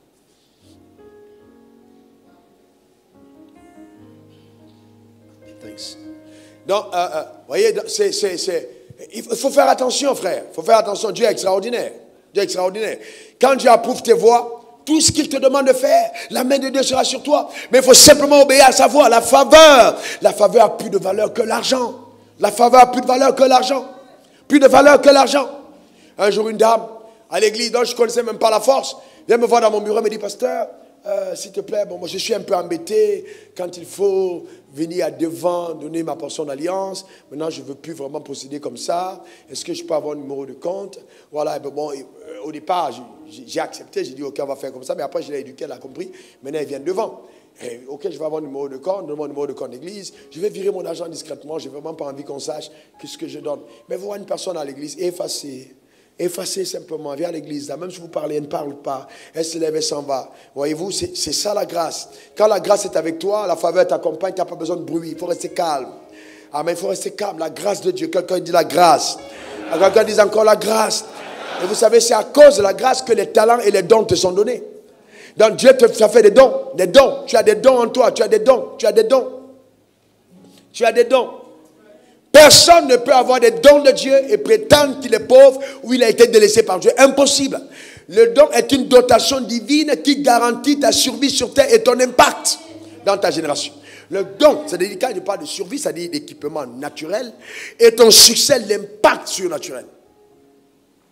Le don est en toi. La grâce est en toi. Tu as le don de Dieu. Donc, quand tu as le don de Dieu dans ta vie, le don est ce qui va garantir dans ta vie le succès. C'est très important. Le don va garantir le succès. Et le don est aussi une ressource pour ta provision. J'étais au Ghana. Au Ghana, c'est 1998. Alors, je suis allé former les missionnaires. Et puis, c'est du Ghana, je suis venu par bus, en continuant par ici. Et à la veille du départ, j'ai été saisi d'une grande crainte. Une très grande crainte. Parce que je partais dans l'inconnu. Je ne savais vraiment pas ce qui allait se passer. Mais j'ai obéi à la voix. Et pendant que je suis en train de prendre ma douche, et je pensais vraiment à ça, j'entends une voix qui me dit, les dons qui sont en toi seront ta source de provision. Les dons qui sont en toi seront la source de provision. Donc ça retentit fort. Les dons qui sont en toi. Alors je comprends que Dieu me dit, la grâce que j'ai déposée en toi, à partir de là, la provision va abonder dans ta vie. Les dons. Mais maintenant, qu'est-ce que Dieu voulait dire? Si tu actives les dons, si tu travailles fidèlement, si tu es loyal dans ce que tu te demande de faire, le don va ouvrir des portes et moi je vais te récompenser. Je pouvais dire, ok, Dieu a dit les dons sont là, donc on fait une église, l'entrée payante. Non, ce n'est pas de ça qu'il a dit. Vous devez équilibrer les Écritures. Amen, vous devez équilibrer les Écritures. Vous avez reçu gratuitement, donné gratuitement. N'oubliez pas que le don qui est en vous devra servir votre génération. Le poème que j'ai écrit dernièrement et que j'ai lu, j'ai dit, frère, on va te jeter des pierres dans la vie à partir de tes fruits. C'est à cause de tes fruits. Le don sera aussi sujet de problème. Les gens vont te combattre. Les gens vont te haïr. Je prends un exemple simple. Heureusement, ici, on n'a pas ce genre de problème. Est-ce que vous savez le problème que les belles femmes ont dans des églises charismatiques évangéliques? Les belles femmes et les riches. Les belles femmes dans les églises charismatiques sont chassées par la femme du pasteur. Quand elles entrent à l'église et qu'elles sont belles, toutes les autres femmes, les soeurs commencent à... Elles se sentent, on se rend compte qu'elle n'a pas sa place. Parce que la femme du pasteur est en insécurité, elle va s'assurer de faire partie de cette femme. Comme si l'église était devenue leur boutique. C'est la maison de Dieu. Vous ne pouvez pas chasser quelqu'un qui est beau. C'est la maison de Dieu. Et puis la beauté est un don. C'est pourquoi les belles filles sont recrutées en boîte, recrutées dans la prostitution. Parce que la beauté est un don. Si ce n'était pas un don, Dieu n'aurait pas dit David était beau de figure. C'est un don. C'est extraordinaire. D'être beau comme tu es beau, c'est une grâce. Est-ce que quelqu'un comprend de quoi je parle? C'est important. Et même dans nos églises, quand les gens viennent et qu'ils gardent de grosses voitures, on les regarde comme si c'était des extraterrestres. Et c'est ça le problème. Pourquoi? Parce qu'au nom de la sanctification, au nom de ne pas pécher, on a assimilé la sanctification à la pauvreté. Non! Il y a une grande différence entre celui qui est saint et celui qui est pauvre. Le pauvre n'a jamais eu l'opportunité de démontrer son intégrité. Dans la pauvreté, on ne connaît pas votre visage. Dans la pauvreté, votre cœur n'est pas exposé. Dans la pauvreté, vous êtes dans un masque. Dans la pauvreté, vous êtes voilé. La pauvreté ne révèle jamais qui vous êtes. On commence à découvrir qui vous êtes quand vous avez un peu, comme on dit en Afrique. Un peu, c'est là on sait qui vous êtes véritablement. Un peu. Parce que l'argent est un révélateur, un amplificateur, qui va montrer qu'est-ce qui est ton cœur. Où sont les inclinaisons de ton âme. C'est facile de jeûner pendant 3 jours quand il n'y a pas de quoi manger. Mais que ton frigo soit plein et on te dit jeûne, c'est là où on voit que tu aimes Dieu. Oh, je prophétise sur ta vie l'abondance. Au nom suprême de Jésus. Donne-moi le meilleur des amens. Dis encore amen. Eh bien, comme j'ai dit, l'autel qui t'impacte est en train de laisser une marque sur ton futur. Donc si tu es exposé à Cabot ici, ton futur va ressembler au message qu'ils sont en train de donner. Un jour, ma femme, pour la première fois, on était à peine mariés là, qu'elle m'a découvert dans ma dimension d'adoration. Et puis, elle voyait la passion et l'engagement que je donnais pour Dieu. Et puis, un jour, elle est venue me voir en larmes. Elle m'a dit, c'était l'un des plus beaux compliments que j'ai reçus d'ailleurs. D'elle, elle est venue me voir, elle m'a dit, moi je sais ce que tu as, et puis je te vois passionné comme tu es, la connaissance que tu as, et je te vois toujours engagé comme ça pour ton Dieu. Non, il n'y a pas, ça dit vraiment, tu es un défi perpétuel pour moi. Ça, c'était un beau compliment. C'était un beau compliment. Très beau compliment. Très, très beau. Vous savez, comme je disais hier, ce qui vient de Dieu te rapproche de Dieu. Ce qui vient de toi t'éloigne de lui. Vous voulez que j'aille dans les profondeurs? Écoute, vous voulez que je sois plus profond? Vous voulez vraiment que je sois plus profond? Écoutez-moi bien. Je peux prophétiser sur lui, parce que sinon lève-toi. Je prophétise sur sa vie parce que j'en ai le pouvoir. Je déclare qu'il aura l'abondance dans sa vie. Je peux annoncer sur sa vie. Maintenant, suivez-moi bien. La parole qui lui a été donnée, cette parole va commencer à travailler dans l'environnement, travailler dans la nature, coopérer avec le surnaturel pour le conduire à la richesse. Cependant, il a le choix, soit de laisser le soin au surnaturel satanique de précéder l'action de Dieu. Et là, lui-même se débattra par ses propres forces pour amener à manifestation la prophétie annoncée. Là, il donne naissance à Ismaël. Et quand Ismaël est né, le cœur s'éloigne. Parce qu'il est certes enfant de Dieu, mais il a triché, mais il a trompé. La bénédiction de l'Éternel enrichit, mais nous fait suivre le cœur chagrin. Je vais plus loin, frère, je vais plus loin. Maintenant, l'argent que tu gagnes vient avec ton esprit. Si j'ai gagné par la tromperie, maman est entrée dans mon cœur. Alors, toi qui venais à l'hôtel avec ta portion d'alliance, tu ne viens plus. Pourquoi? Parce que maman ne t'a pas donné son argent pour adorer Dieu. Tu es certes frère en crise, mais tu es un frère en crise, qui a besoin de dépollution financière. Qu'on éloigne maman de ta richesse. Parce que quand c'est Dieu qui était derrière, ça te rapproche. Regardez la pêche de Pierre. Quand Pierre a pêché, quand il a pêché les 153 gros poissons, quelle était sa réaction? Il est resté pour tirer? Non. Il a jeté tout ça. Il a dit non, ça me dépasse. Ça me dépasse. C'est le niveau, et c'est plus que la sorcellerie, ça. 153 gros poissons apparaissent au bord de la mer. Non. Il a couru vers pour dire non, ça, c'est mon maître. Il n'a plus fait cas de ce qu'il pêchait. Alors que toute la nuit, c'est ce qu'il cherchait. Mais quand c'est arrivé, il a tout laissé. Et il y a des moments de la vie où Dieu te fera expérimenter des percées, des victoires incroyables, et rien ne pourra t'éloigner de lui. Ça te rapprochera au nom suprême de Jésus. Donne-moi le meilleur des amens. Dis encore amen. Vous savez, quand j'écoute des messages, des gens qui voient, oh, parce que parfois je ne dois plus écouter des messages. Depuis que j'ai écouté des messages, ma vie a changé, ma vie a transformé. Frère, vous ne pouvez pas savoir comment est-ce que ça travaille mon cœur. Je n'ai pas droit. Quand je pense aux gens qui dépendent du canal que je suis, j'ai dit non. Je ne peux pas m'amuser. Je pense à eux, pas à moi, frères et sœurs. Pas à moi, je pense à eux. Le problème, c'est qu'en pensant à eux, je continue de fonctionner selon l'essence de mon existence. De fonctionner selon l'essence de mon existence. Un manguier, quel que soit son âge, n'est manguier véritable que quand il porte les fruits. Et les fruits ne sont pas les fruits qu'ils mangent, mais que les gens mangent. Et il nourrit les gens de ces fruits. Donc si je veux continuer d'avoir de l'influence, je dois continuer de nourrir les gens du fruit que je suis, de l'arbre que je suis. Les fruits que je porte, je les porte pour les autres. Et je vais plus loin, maman. Je disais ceci dans mon poème, je l'ai envoyé même. Je disais ceci, ce qu'il y a de beau derrière, c'est qu'en fait, les gens te jettent les pierres sur le manguier, pas parce qu'ils détestent les branches, mais parce qu'ils aiment les fruits. Mais ils pouvaient, s'ils avaient pu toucher les fruits sans blesser les branches, le manguier n'aurait jamais eu de problème. Mais en essayant de couper les fruits, il casse les branches. Et le manguier a mal parce qu'il a perdu un bras à cause des maraudeurs. Aucun manguier n'a dit, je vais changer de nature, je vais devenir citronnier. Donc vous voyez souvent, à cause justement du travail de notre succès, nous avons envie de renoncer à notre nature. Alors que c'est notre nature qui a fait notre succès. Il faut préserver notre nature. Il faut préserver notre nature. Il faut préserver notre nature. Il faut préserver notre nature. Il faut préserver notre nature. Il faut préserver notre nature. Il faut garder ce qu'on est. Il faut préserver notre nature. Il faut garder ce qu'on est. Oui, il faut garder ce qu'on est. Frères et sœurs, quand je vois certains jeunes prédicateurs, oh pasteur, impose-moi les mains. Je regarde, je ris, je dis, mon frère, je veux l'ensemble que tu as sur ta vie. Je ris parce que je sais qu'ils ne comprennent pas ce qu'il y a derrière. Ils ne comprennent pas ce qu'il y a derrière. Dieu ne peut vraiment vous amener à la cime de votre appel que quand il vous fait mourir à vous-même. C'est une mort douloureuse. C'est une crucifixion, pas avec anesthésie. Elle est pénible. Tu ressens dans l'âme. Jusqu'à ce que tu dises, Seigneur, je cède. Fais-moi ce que tu veux. Fais-moi ce que tu veux. Fais-moi ce que tu veux. Fais-moi ce que tu veux.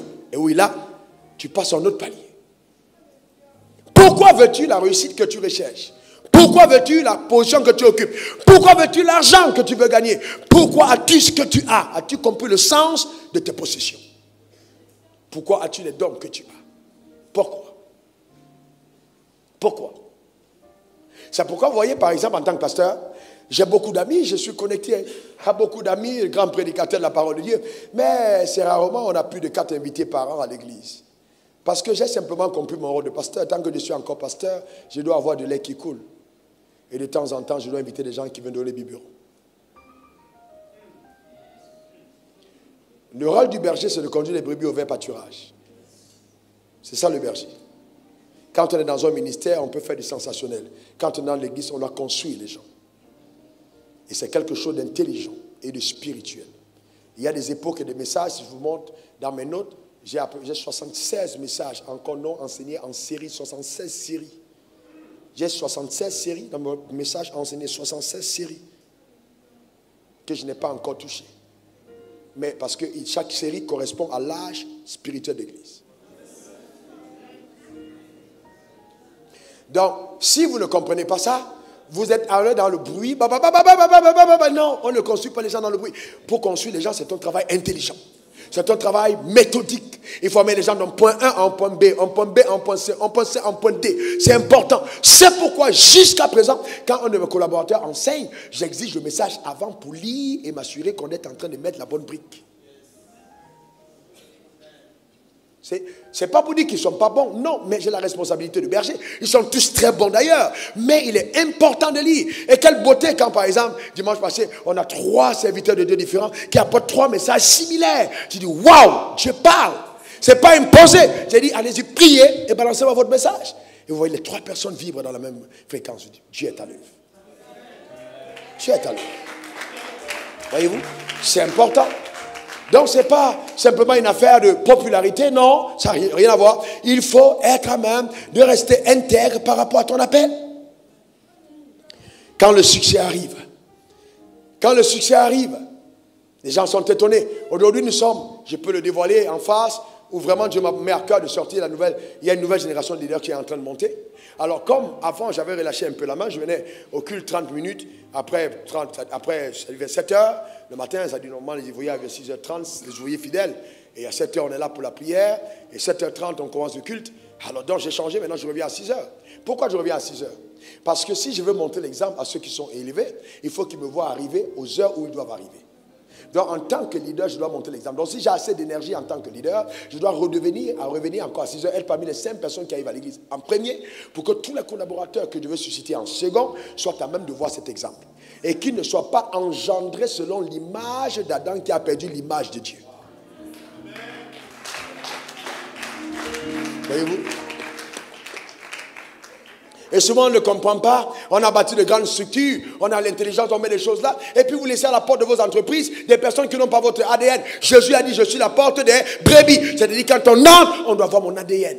Tu es chef d'entreprise et puis ta secrétaire. Quand on entre, les gens que tu laisses là, ils détruisent ton entreprise. Alors, ils ne comprennent pas la souffrance et la douleur de tes investissements. Tu les fous à la porte, sans émotion. Sans émotion. Écoutez-moi très bien. Jésus a évacué le ciel. Tu as évacué du ciel Lucifer. Si le ciel devait rester saint, Lucifer devait partir. Le problème, c'est qu'on est tellement dans l'émotion que souvent on a des difficultés d'évacuer les personnes qui sont en train de polluer le système. Celui qui ne veut pas suivre, qu'on évacue. D'ailleurs, émonder un arbre, c'est enlever les arbres, les branches sèches qui ne sont plus en train de porter des fruits et les mettre par terre. C'est important. En certains moments du discours, vous n'êtes plus dans le discours, vous passez à une méthode plus énergétique qui permet une productivité maximale. On n'est pas dans le royaume pour se faire plaisir, on est dans le royaume pour lui faire plaisir. C'est lui qui nous a appelés et c'est lui que nous servons. Point barre. Si le lion regardait les émotions de la girafe, il mourrait de faim. On n'a pas regardé le visage de la girafe, vous dites la girafe n'est pas contente. Tu meurs de faim. Leader, si vous commencez, vous êtes un mari, vous regardez le visage de votre femme, vous dites votre maison, vous êtes perdu. Parce que les femmes sont très fortes. Elle va te sortir un visage là. Et puis là, tu commences à faire comme... Elles sont au visage, elles ne parlent pas. Hein. Chérie, ça va, oui, ça va. Mais le visage est monté. Mais toi, si tu commences à regarder le visage, tu es manipulable. Un grand leader ne fonctionne pas à l'émotion.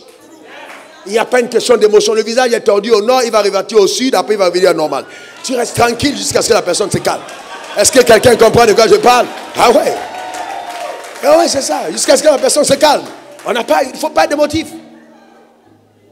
Il ne faut pas être émotif. C'est le principe. Parce que si vous n'êtes pas fidèle au principe, vous perdez tout. Les principes qui ont fait votre réussite, c'est les mêmes qui doivent marcher.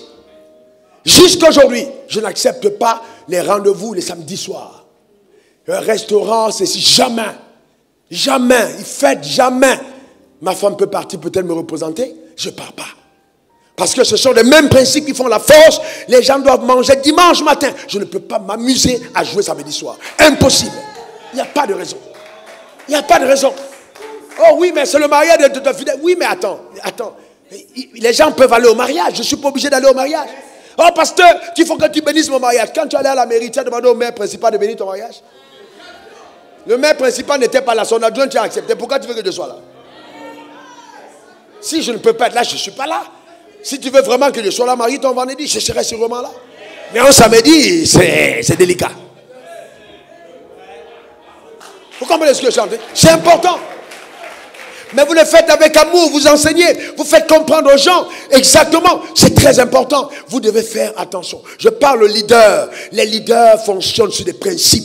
Les leaders fonctionnent sur les principes. Et un autre principe, c'est le fait de croire aux autres. Gardez vos cœurs purs. Croyez aux autres. Vous ne pouvez pas vouloir toujours être la seule personne qui... Non, croyez aux autres et montez avec les autres. Montez avec eux, montez avec les autres. Montez avec eux. Montez. Tu as 27 voitures dans ton parc. Tes collaborateurs n'ont même pas une voiture. Monte avec eux. En tant que pasteur, si mes souvenirs sont exacts, je suis à peu près peut-être à ma 11e voiture offerte à des collaborateurs.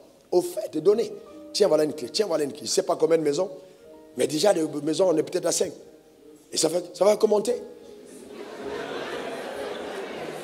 Et vous voyez, et vous savez pourquoi on est arrivé là? Parce qu'un jour, j'ai dit, je ne veux pas faire partie de ceux qui reçoivent seulement. La Bible dit, il n'y a plus de plaisir à donner qu'à recevoir. Alors j'ai dit, au lieu d'être de ceux qui reçoivent, je vais faire partie de ceux qui donnent. Ça me rappelle le témoignage de la dame. Je suis allé lui parler de Dieu. Et puis à la fin, quand elle m'a demandé, quand j'ai refusé de prendre le transport, et puis elle m'a dit, mais Dieu me demande de te donner. J'ai mis la main en poche, il me restait 10 francs. Et j'ai 10 francs en poche, donc je n'avais pas d'argent de taxi. J'avais perdu la conscience du manque parce que j'étais préoccupé par son épanouissement. Et la dame a réagi spontanément. Je lui ai dit, vraiment, il me manque 10 francs. Elle m'a dit, à partir d'aujourd'hui, pasteur, s'il te plaît, à la fin du mois, envoie-moi la liste de tes besoins. Pour certaines personnes, c'est une belle nouvelle. Envoie-moi la liste de tes besoins. J'ai regardé la dame spontanément. Je lui ai dit, je suis désolé, ma soeur, je ne peux pas le faire. Parce que mes besoins sont au-dessus de ton salaire. Je lui ai dit mes besoins, je ne peux pas te donner mes besoins. Parce que si je te place mes besoins, ton salaire me met petit pour résoudre mes besoins. Donc, ma soeur, ce qu'on va faire, si Dieu te met à cœur de me donner quelque chose, fais-le. Vous savez qu'une réponse pareille, c'est choquant. Quand les gens rentrent chez eux, ils disent, mais attends, le gars, il est orgueilleux. Ce n'est pas de l'orgueil, je te dis la vérité. La même fois ici, quand une dame m'a donné une voiture pour la première fois, c'était un 505 qui tombait en panne tout le temps en haut au bord de la route. Mais la voiture, là, m'a enseigné la foi. Ça m'a enseigné 10 000 de carburant par jour. Mais l'esprit, 10 000 de carburant par jour. Mais l'esprit, l'esclave. C'est-à-dire, tu vas à l'aéroport, tu reviens, 10 000, c'est parti. Une vieille voiture. Mais l'esprit d'esclave que j'avais, il fallait que je sois en voiture. Il fallait donc me voir. J'avais mon gars, il s'appelait Sam, mon premier chauffeur. Donc Sam était le roi, parce qu'il ne savait pas conduire. Donc Sam me prend, Sam est devant, je suis derrière. Dans une vieille 505. Quand j'arrive quelque part, il faut qu'on garde devant pour qu'on me voit descendre en voiture. C'était ma première voiture, frère. Il faut qu'on me voit.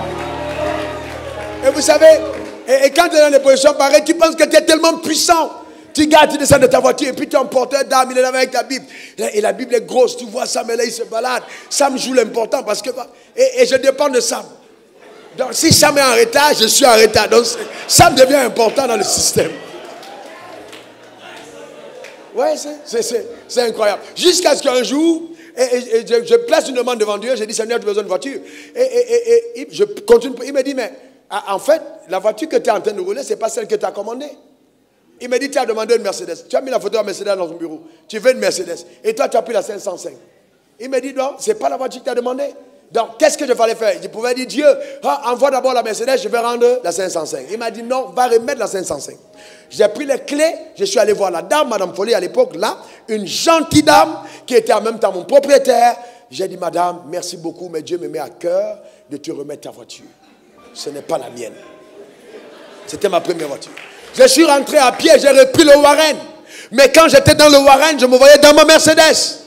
Jusqu'à ce que miraculeusement, quelqu'un d'autre m'offre maintenant ma voiture. Je suis en train de dire à quelqu'un que tu ne te contenteras pas de ce qui n'est pas à toi. Donne-moi le meilleur des amens. Dis encore amen. Mais vous voyez, ça c'est l'école de Dieu. C'est l'école de Dieu. Aujourd'hui, beaucoup de personnes veulent être parachutées à la hauteur sans avoir connu le processus d'élévation. La douleur de gravir les flancs de la montagne pour arriver au sommet. C'est très important. Et une fois qu'on est au sommet, il faut faire attention, la température change. Pendant que tu montais, tu avais un t-shirt. Mais quand tu es en haut, il te faut un blouson. C'est plus la même chose. C'est plus la même chose. Il y a des exigences aussi au niveau du sommet. Les gens te regardent, les gens t'observent. Tu peux détruire, tu peux ébranler la destinée de beaucoup de personnes par ton inconduite, par ta légèreté, par ta brutalité. Tu peux ruiner beaucoup de personnes. Il faut faire très attention. Donc il faut apprendre à se préserver. Vous voyez les talents que nous avons, c'est là pour servir Dieu. Donc ne vole pas la gloire de Dieu. Note-le, ne vole pas la gloire de Dieu. Il ne faut pas voler sa gloire. Il ne faut pas voler la gloire de Dieu. Il ne faut jamais oublier d'où te vient justement la source de ta réussite. Ne vole pas sa gloire. Apocalypse 4, verset 10 à 11.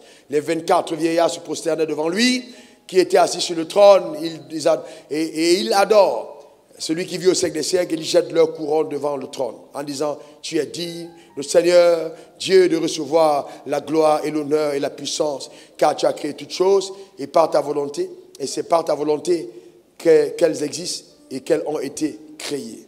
Donc, il ne faut pas oublier la source. N'oublie pas d'où tu viens. N'oublie pas d'où tu viens. Il ne faut pas aussi oublier qu'en fait, quand tu quittais l'éternité, il y a eu un mandat qui a été prédéfini pour la gestion de ton temps. Je reprends. Quand tu quittais l'éternité, un mandat a été prédéfini pour la gestion de ton temps.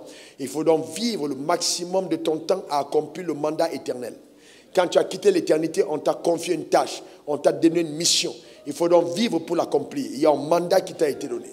Et donc, comme je l'ai expliqué à San Pedro, donnez-moi une chaise, s'il vous plaît, de l'autre côté. Alors, quand Dieu dit, ceux que j'ai connus d'avance, je les ai prédestinés. On est tous assis au ciel et on est là. Il y a le ciel, on regarde la terre. Tous nos frères qui sont morts avant nous, ils sont au ciel. La Bible dit qu'on est environné d'une nuée de témoins, c'est-à-dire Abraham regarde, tout le monde regarde sur la terre et nos exploits sont visibles. Même si on ne les voit pas, ils nous voient. Parce que quand vous traversez justement la zone du naturel, vous entrez dans l'invisible, vous devenez un esprit et l'esprit a la capacité de voir dans le naturel. Donc les gens qui nous ont précédés, ils regardent notre course, ils nous voient.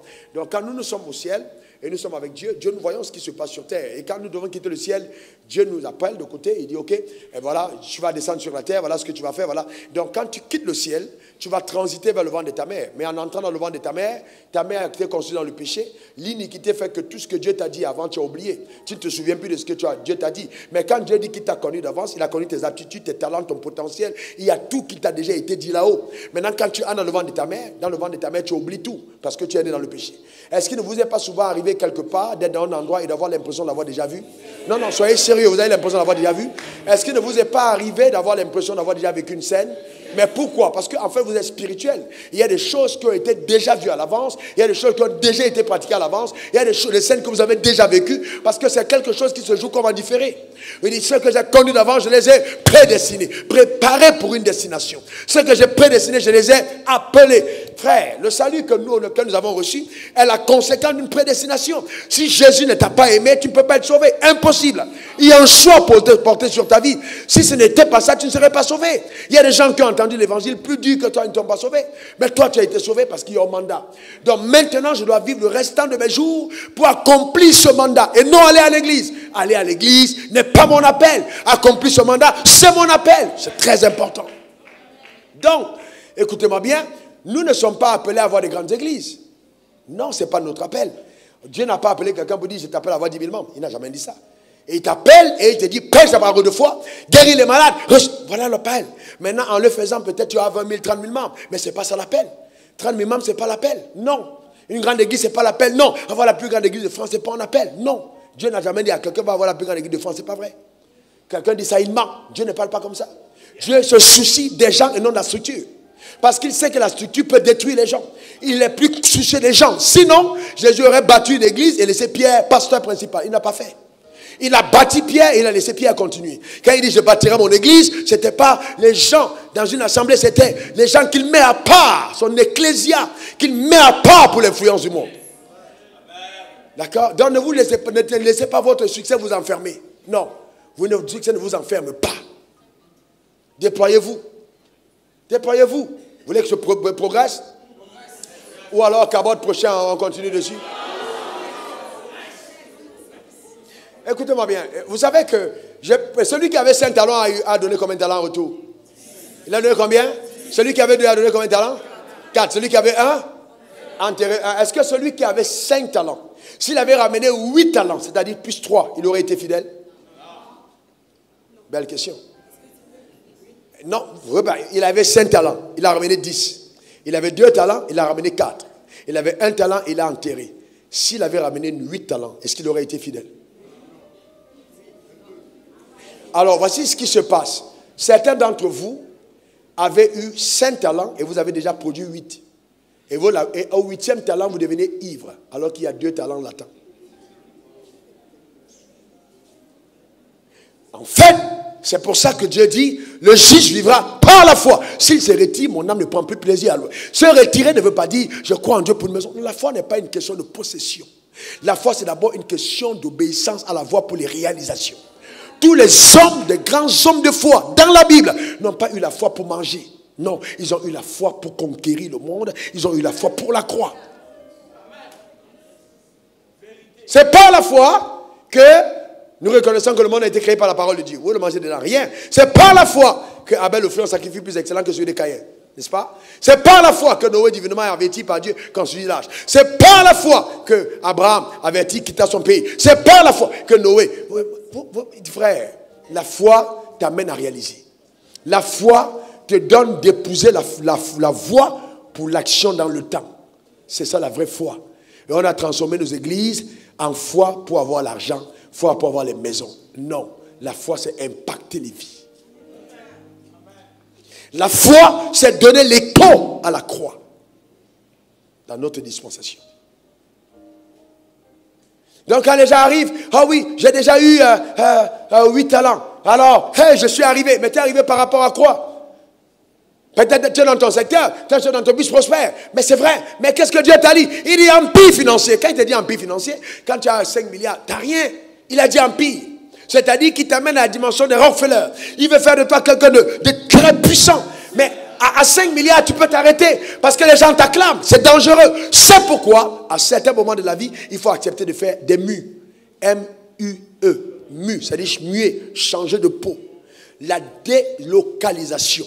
Changer même d'amis, parce qu'il y a des amis qui te tirent vers le bas. Il y a des moments où quand tu progresses, il faut être à même de te séparer stratégiquement de ceux qui t'entourent. Parce que ceux qui t'entourent ne peuvent plus comprendre tes habitudes. Un jour, un pasteur m'a amené, et Dieu est un témoin vivant. Il m'amène dans un restaurant, il a dépensé 200 000. Je l'ai maudit. Dans mon cœur, j'ai dit, comment un pasteur peut dépenser 200 000 au restaurant? C'est pas possible. 200 000 au restaurant, j'ai commencé à dire, non, c'est pas vrai. Comment les gens dépensent l'argent de Dieu comme ça? 200 000, mais c'était par rapport à mon niveau. Quand vous touchez 15 000 par mois, quelqu'un dépense 200 000 devant vous, il peut vous rendre fou. Voyez-vous? Donc, il faut faire attention. Parce que les gens qui te côtoient peuvent te tuer. Ils te tuent parce qu'ils ne sont pas de ton zonage. Ils ne sont pas de ton plumage. Il faut être même à un certain moment, tout en étant proche des gens, de ne pas amener tout le monde dans ton cercle restreint. Parce que ce sont les gens de ton cercle qui te tuent. On n'a jamais touché Jésus tant qu'un gars de son cercle ne l'a pas livré. Le principe est clair. Ceux que tu es dans ton cercle, ils ont la clé d'accès à ta personne. Il faut faire attention à qui tu donnes la clé d'accès à ta personne. Vous voyez? Et donc, on ne voit pas ces choses là, on regarde au naturel. Non, il y a des choses que Dieu t'a dites. Il y a un mandat qui t'a été assigné. Poursuis les rêves que Dieu a mis en toi. Poursuis-les. Il y a des choses que je vois toujours quand je me mets à genoux. Les gens regardent. Oui, mais quand je regarde, ça ne ressemble même pas à 1/1000 de ce que Dieu veut qu'on fasse. En termes de potentiel d'impact, ça ne ressemble même pas encore. Il y a tellement de choses à venir. Je vous parle de 76 messages, séries. Mais, frères et sœurs, Dieu est un Dieu qui travaille. Le problème, c'est que nous, à un certain moment, on s'arrête. Mais il veut travailler. Dieu veut t'amener plus loin. Dieu veut t'amener à une autre dimension. Il veut t'amener à un autre niveau. Le problème, c'est que souvent, ton succès d'aujourd'hui t'empêche d'aller plus loin. Il faut aller plus loin que ça. Regardez, par exemple, dans nos sociétés africaines, pour ceux qui sont ici, qui me suivent en Afrique, quand on nomme quelqu'un ministre et qu'il était un bon intello, qui écrivait des livres, est-ce qu'il écrit encore? Il n'écrit plus. Jamais. Quand il faisait des publications dans les revues, il ne fait plus. Parce qu'en fait, il était en train de faire des publications pour atteindre un poste de responsabilité. Dès qu'il est responsable, il ne publie plus. C'est la pauvreté. Parce que l'homme pauvre veut avoir une position, alors que l'homme riche veut avoir de l'influence. Ce n'est pas la position qui l'intéresse. C'est le fait de pouvoir continuer, justement, d'être une bénédiction pour les autres. Et c'est pourquoi nos riches, dans nos continents, ne transmettent pas leur richesse à leurs enfants. Parce qu'ils ne comprennent pas la loi de la richesse. Ils pensent qu'être riche, c'est donner à l'enfant tout ce que l'enfant veut. On donne à l'enfant une voiture personnelle, un chauffeur personnel, un iPad à 2 ans et demi, un iPhone à 5 ans. On ne sait même pas qu'on est en train de tuer son enfant. Tu exposes un enfant de 2 ans aux zones. Il va devenir comment quand il aura 15 ans? Et donc, on n'a pas compris toutes les choses parce que dans notre tête, nous pensons simplement que voilà. Non, non, non, non, frère, on doit comprendre Dieu. On doit comprendre Dieu pour gérer le succès. On doit comprendre Dieu. Voyez-vous, c'est très, très, très important. Quand Dieu te regarde, Dieu voit le monde. Quand Dieu te regarde, il voit le monde. Il ne voit pas ta structure, il ne voit pas ta position, il ne voit pas le poste que tu occupes. Il voit les gens avec qui tu peux être en contact dans ce poste-là. C'est-à-dire, le projet de Dieu, ce sont d'abord les hommes. Et les hommes qui créent l'influence dans le monde. Donc quand Dieu te met quelque part, il se dit au moins quand tu es là, les choses dans cet environnement vont changer. Ce n'est pas pour toi maintenant le temps de montrer que tu es au pouvoir. Non, c'est de relâcher la vie de Dieu, le caractère de Dieu, le comportement de Dieu dans la sphère où on est. C'est important. D'accord? C'est très important. Très important. Très important. D'accord? Très, très important. Et préservez vos cœurs de l'amertume. Préservez. Il n'y a rien de plus terrible que être amer. L'amertume, c'est terrible. Hébreux 12, verset 15 à 17. Veillez à ce que nul ne se prive de la grâce de Dieu, à ce qu'aucune racine d'amertume poussant des rejetons ne produise des troubles et que plusieurs en soient infectés. L'amertume, l'amertume, être amer, combattez l'amertume, préservez votre cœur, gardez votre cœur absolument contre l'amertume. Heureux ceux qui ont le cœur pur car ils verront Dieu. Gardez votre cœur de l'amertume, ne soyez pas amer. Non, du tout. Ne soyez pas amer. Parce que dans l'accomplissement de vos responsabilités, les gens vont vous offenser. Ne soyez pas amer. Pardonnez, aimez, supportez, endurez. Ne soyez pas amer. Pas du tout. Docteur, Il t'est arrivé à l'hôpital d'avoir un fou qui te gifle, n'est-ce pas? Qui essaie de te violenter. Oui, c'est arrivé, n'est-ce pas? Mais tu repars toujours à l'hôpital et tu as toujours la compassion pour les fous. Oui, parce que toi, tu es devenu psychiatre parce que Dieu t'a dit de faire la psychiatrie. Quand tu m'as dit ça, j'ai dit toi-même, Dieu, là, il t'a parlé vraiment. Voyez-vous? Sérieusement. Non, mais c'est extraordinaire. Mais vous savez, nous, s'il n'y en avait pas un pasteur qui comprenait, le pasteur lui aurait dit, il ne faut pas être psychiatre. Non, Dieu, mais qui va s'occuper des fous? Vous pensez que Dieu n'a pas d'intérêt pour les personnes qui deviennent fous? Mais vous pensez que Dieu n'a pas envie de sortir ces gens de la folie? Généralement, quand on les amène dans ces endroits, on les tue plutôt par les médicaments qu'on donne. Mais elle parle en langue, elle sait l'instruction de Dieu, elle trouve la méthodologie, elle ramène les personnes justement à être transformées par la puissance de Dieu. C'est intéressant. C'est très intéressant d'ailleurs. Très, très intéressant. C'est son appel. Mais dans l'accomplissement de ton appel, il y aura toujours des heurts. Mais il ne faut jamais, je dis bien alors, jamais avoir de l'amertume dans l'âme. Quand on a voulu une fois m'enlever pour aller me tuer à la forêt du Banco et qu'on m'avait pris en voiture et que les gars m'ont pris en otage, heureusement ce jour-là j'étais avec ma femme. Comme quoi c'est souvent très utile d'être souvent avec sa femme, pas tout le temps. Donc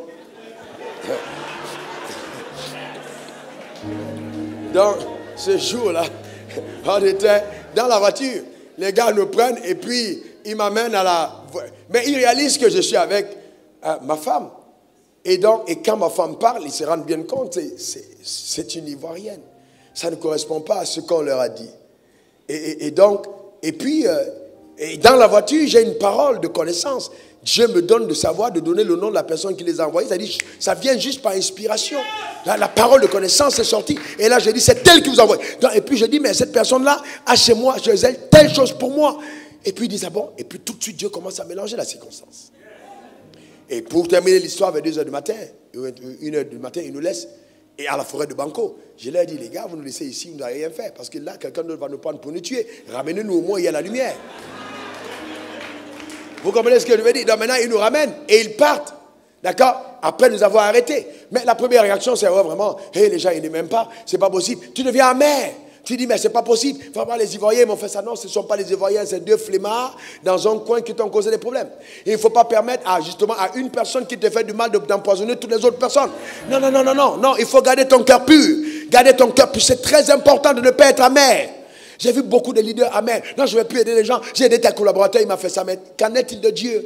Il a fait Lucifer. Il n'a pas aidé, il a fait. Il a mis à côté. Il a donné le bras droit au-dessus des autres. Michael pouvait venir, Dieu, on t'avait dit non. Toi, tu aimes Lucifer, ça, on t'a dit. On t'a parlé, si toi, tu n'écoutes pas. Tu n'écoutes pas, tu as mis Lucifer en responsabilité. Voilà, il est parti et le tient. Bon, moi, je ne combats plus. Hein. Moi, je ne combats plus. Je sais pas. Moi, je ne combats plus. N'est-ce pas? Non, parce que quand vous regardez ça, vous vous dites non, non, Lucifer, Michael peut dire Dieu, moi, mais Gabriel dit non, moi aussi, je suis plus là dans les messages. Tout le temps, tu m'envoies, c'est moi qui dois descendre à gauche, je dois donner les messages. Voilà, Lucifer, tu as laissé ça. C'est lui qui t'a trahi. On t'a bien dit ici. N'est-ce pas? Mais Dieu aussi peut dire, bon, comme c'est comme ça, vraiment, c'est fini avec ces histoires. Non. Mais il a toujours, malgré le fait que Lucifer l'a trahi, il a fait confiance à l'homme. Il a fait confiance à l'homme. Et à l'homme, il n'a même pas dit, il dit, moi je garde le ciel pour moi, toi tu gardes la terre pour toi. Et je prends ce que je suis, je mets en toi. Donc tout ce qui se fait sur la terre, c'est de ton pouvoir. Allons-y plus loin. Il dit même à l'homme, en te donnant la terre, je m'interdis d'ingérence dans tes affaires. Parce que c'est toi qui règne sur terre. Moi, je suis au ciel. Mais dépend de moi pour régner. C'est pourquoi, même quand Marie tombe enceinte et que Joseph veut chasser sa femme, l'ange est obligé d'aller négocier avec Joseph pour dire à Joseph, s'il te plaît, c'est vrai, on n'était peut-être pas averti, mais l'enfant qu'elle porte là, c'est le Saint-Esprit, s'il te plaît. Reprends ta femme et puis vas-y avec elle. Est-ce que quelqu'un comprend de quoi je parle? C'est comme ça que Dieu travaille. Que la faveur de Dieu soit ta portion au nom suprême de Jésus. Donne-moi le meilleur des amens. Dis encore amen. C'est le Dieu qu'on sert, frères et sœurs. C'est le Dieu qu'on sert. Mais quand Lucifer est parti, il n'a pas changé Dieu. Lucifer n'a pas quitté Dieu parce que Dieu était mauvais. Lucifer a quitté Dieu parce qu'il était mauvais. Donc il faut anticiper dans la vie, il y a des gens qui vont vous quitter. Ne vous prenez pas pour... il y a des gens qui vont vous trahir. Si on a fait ça au bois vert, quand sera-t-il du bois sec? Gardez vos cœurs. Gardez votre cœur. Gardez votre cœur. Gardez votre cœur. Et prenez la décision de ne jamais être offensé, quel que soit ce qui arrive. Le pardon, c'est la méthode d'action. Ne dénaturez pas votre être à cause de certaines personnes qui vous ont trahi. Dieu n'a pas cessé d'être amour à cause de Lucifer. Vous voulez encore que j'aille plus loin? Il a fait confiance à Adam, n'est-ce pas? Adam est allé en mariage avec Lucifer. Vous savez pourquoi Dieu dit qu'il y a le divorce? Vous savez pourquoi Dieu dit qu'il y a le divorce? Parce qu'il est la première personne qui a été victime de divorce. La première personne à avoir divorcé dans l'univers, c'est Dieu. Dieu est la première personne qui a divorcé. Ça vous choque? Il a divorcé, il était en alliance avec Adam. Il était en mariage. L'alliance était un mariage avec Adam. Adam l'a quitté pour aller épouser Lucifer, se mettre sous l'autorité de Lucifer. Dieu a souffert la séparation. C'est pour ça qu'il dit adultère que vous êtes. Ne savez pas que l'amour du monde est une inimitié contre Dieu. Il dit adultère. Donc chaque fois que je sors des voies saintes de Dieu, Dieu considère que je suis une femme qui le trompe.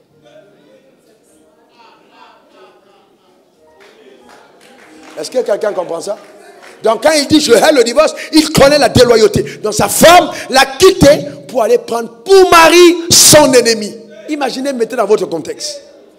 Vous êtes marié, votre voisin est en palabre avec vous. Et puis il prend ta femme.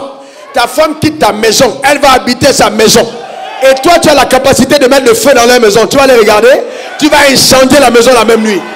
Mais toi tu prends la stratégie de tourner vers la maison, de trouver les moyens, de guetter quand la femme sort, d'envoyer des petits messagers pour commencer à reconquérir ta femme. Mais entre-temps, la femme dort tous les nuits avec ton ennemi. Et tu viens maintenant, tu prends ta femme pour dire je la ramène en mariage. Sauf que quand tu la ramènes en mariage, tu dis mais là je vais effacer toutes les traces de mon ennemi en elle. Mais je vais garder ma femme. C'est ce que Dieu a fait pour toi. C'est ce que Dieu a fait pour toi.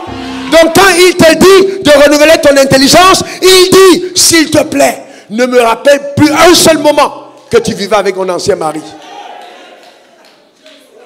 Ne me rappelle plus un seul moment que tu vivais avec un autre homme.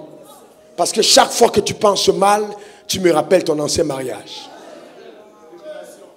Donc le renouvellement de l'intelligence n'est pas simplement ça, c'est le fait de démontrer à Dieu qu'on est sorti totalement de l'ancien mariage et qu'on est content d'avoir retrouvé le nouveau mari. La sainteté devient une démonstration de notre amour. C'est pour ça qu'il dit, si vous m'aimez, gardez mes commandements. Gardez mes commandements. Gardez mes commandements. La sainteté devient une adoration. La sainteté devient une soumission. La sainteté n'est plus une loi, mais c'est ton style de vie. Tiré par l'amour de Dieu dans le sein de Dieu. C'est pour ça qu'il dit que l'heure vient, elle est déjà venue, où les vrais adorateurs m'adoreront en esprit et en vérité. C'est-à-dire quand tu lèves la main, c'est dans l'intérieur de toi que tu dis Seigneur, comment j'ai pu faire pour vivre toutes ces années hors de toi. Oh mon Père, quand je pense à ce que j'étais, avec toutes ces années dans la cigarette, toutes les nuits en boîte de nuit, et ma vie était détruite. Quand tu penses à ça, ton amour pour Dieu c'est autre chose. C'est pas les chants, mais c'est la mélodie de cet amour dans ton cœur. Tu sais où il t'a pris, tu n'as pas envie d'être ailleurs qu'à ses côtés. Parce que c'est là où tu as expérimenté la vie, tu as expérimenté le succès, tu as expérimenté la protection, tu as expérimenté la faveur. Et c'est là que tu as un avenir pour ton futur. C'est là que la force t'a donné dans la présence de ton maître. Oui, si nous servons Dieu dans cette dynamique, alors aucun succès ne nous ébranlera, car celui qui nous a amenés à lui a fait une alliance avec lui de succès, et le succès fait partie de notre ADN. L'échec est une surprise, mais le succès une normalité. Que cela t'accompagne, que la grâce de Dieu soit ta portion, que la faveur de Dieu t'accompagne, que la main de Dieu soit sur ta vie, au nom suprême de Jésus. Quelqu'un me donne 3 bons amen. Est-ce que tu peux te tenir debout et lever ta main vers le Saint-Trône et juste rendre grâce à Dieu pour la parole. Ce matin, les 2 heures de temps qui m'étaient imparties viennent juste d'arriver à leur terme. Lève ta main vers le Saint-Trône de sa grâce. Lève ta main, rends grâce à Dieu, rends grâce à Dieu. Rends grâce à Dieu, rends grâce à Dieu. Rends grâce à Dieu, rends grâce à celui qui t'a aimé, rends grâce à celui qui t'a racheté. Rends grâce à Dieu, rends grâce à Dieu, rends grâce à Dieu. Rends grâce à Dieu, rends grâce à Dieu. Célèbre le nom de ton roi, célèbre le nom de ton Père. Bénis celui qui t'a aimé le premier. Rends grâce à Dieu.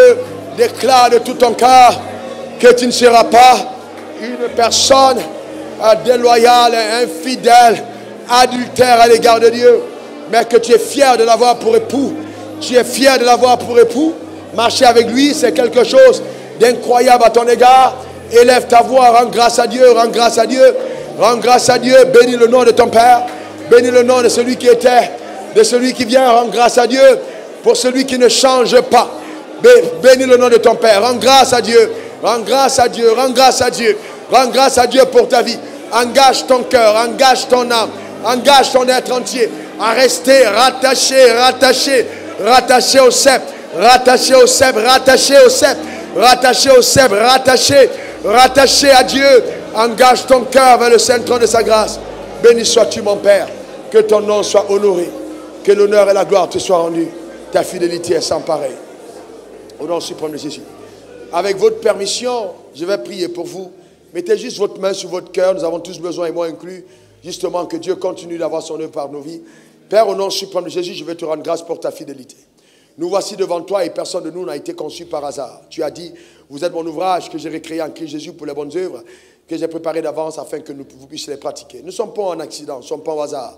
Car tu as dit dans ta parole que tu fais toutes choses pour un but et un but divin rattaché à nos vies. Et avec nous, Seigneur, par l'alliance que tu as fait avec notre Père Abraham, tu nous as réservé un succès éclatant car tu as dit ta postérité possédera les portes de ses ennemis. Nous possédons non les portes de nos ennemis. Nous arrivons à la victoire véritable. Nous triomphons de toute forme d'adversité car tu as dit je bâtirai mon église et les portes de ces jours de mort ne vont pas triompher contre elle. Père, en ce jour glorieux au nom suprême de Jésus, m'incluant dans cette prière, je viens nous présenter au devant de ton trône, demander à toutes les personnes qui sont connectées à cette étoile d'être visitées par ton pouvoir absolu. Que tu nous donnes au Père de ne jamais nous détourner de toi, de ne jamais mettre sur nous-mêmes le regard de succès, mais de toujours déposer à tes pieds la couronne de toutes choses que nous avons réalisées. Et que nous puissions comprendre que la grâce est juste une faveur imméritée. Et que dans le manque de mérite que nous avons vis-à-vis de toute victoire que nous pourrons acquérir, que nous puissions demeurer humbles, que nous gardions nos cœurs de l'orgueil, car tu as dit l'orgueil précède la chute, mais l'humilité la gloire. Nous voulons rester humbles, des personnes aimantes, des personnes attachées, loin de toute forme de duplicité. Nous voulons garder ton caractère et ton intégrité, car nous ne voulons pas, en aucun moment de notre marche, nous te montrer les séquelles de notre appartenance à notre ancien mari, celui qui nous a pendant longtemps torturés dans un mariage difficile. Nous avons divorcé de lui, nous sommes revenus à notre premier amour, nous sommes revenus à toi. Ô Père, que ton nom soit béni. Père, merci pour chaque personne ici présente, que la sémence du monde s'éloigne de nos cœurs, que nous menions une vie rattachée à la voix et non à la loi, seulement la voix de Dieu, afin que toute personne qui a entendu Dieu concernant sa vie, concernant le projet sociétal que tu veux faire par elle, que cette personne se déploie par ta grâce dans le couloir de son appel, avec le secours des dons, des talents que tu as mis en chacun d'entre nous, au nom suprême de Jésus. À partir de ce jour, je maudis toute racine d'improductivité, je maudis toute racine de limitation, je maudis toute racine de distraction, au nom suprême de Jésus. Que par la puissance de Dieu, nous puissions rester stables. Maintenant, je parle sur le corps de quelqu'un qui a été dans ses succès atteint d'une maladie qui l'a affaibli physiquement. Maintenant, pendant ce jour, Dieu te guérit et te délivre de cette maladie, au nom suprême de Jésus. Les chaînes de la captivité qui ont porté ton cœur au mal, tu n'arrives pas à faire le bien, tu te débats, tu te lèves, tu retombes, tu te lèves, tu retombes, parce qu'à l'intérieur il y a une guerre. Je prends autorité contre ce démon, je commande au démon, libère sa vie au nom suprême de Jésus, et que la puissance de Dieu t'affranchisse dans la liberté totale. J'appelle sur ta vie maintenant, par le Saint-Esprit, la faveur devant les hommes, la faveur en société, la faveur partout, la faveur de Dieu, la faveur de Dieu. J'annonce que quiconque voulait manger ta chair mourra à ta place. Quiconque voulait boire ton sang mourra à ta place. Quiconque veut te détruire sera détruit, car l'humilité divine t'est accordée au nom suprême de Jésus. Je te couvre du sang précieux de Jésus, le sang précieux de l'agneau, le sang de Christ qui parle mieux que celui d'Abel. Que ta vie bascule dans les hauteurs, J'entends Dieu me dire, je t'accorde ce que ton cœur m'a demandé. C'est pourquoi tu supplierais, le Seigneur dit qu'il te l'accorde. Reçois-le au nom suprême de Jésus. Et que ta vie ne soit pas un sujet de honte, mais tu témoigneras de la grande fidélité de Dieu dans ta vie au nom suprême de Jésus. J'entends le Seigneur me dire, prophétise sur mon peuple. Alors j'annonce que là où tu étais arrivé et tu pensais que c'était le sommet, une main invisible te tient pour t'amener plus haut. Passe à un autre palier, à un autre niveau, à une autre dimension, au nom suprême de Jésus. Que cela soit ta portion. Et que dorénavant tu coopères avec l'action des anges qui seront avec toi pour te sécuriser, pour te garder, pour te combler, pour te bénir, pour t'enrichir, pour te favoriser sur le territoire de ta destinée. Qu'il en soit ainsi. Et que cet amour apporte à ta vie ce qui manquait encore. Que tu passes à un autre niveau d'embellie par la puissance élevée de Dieu au nom suprême de Jésus. Quelqu'un me donne 3 bons amen. Que Dieu bénisse son âme, que Dieu bénisse sa vie.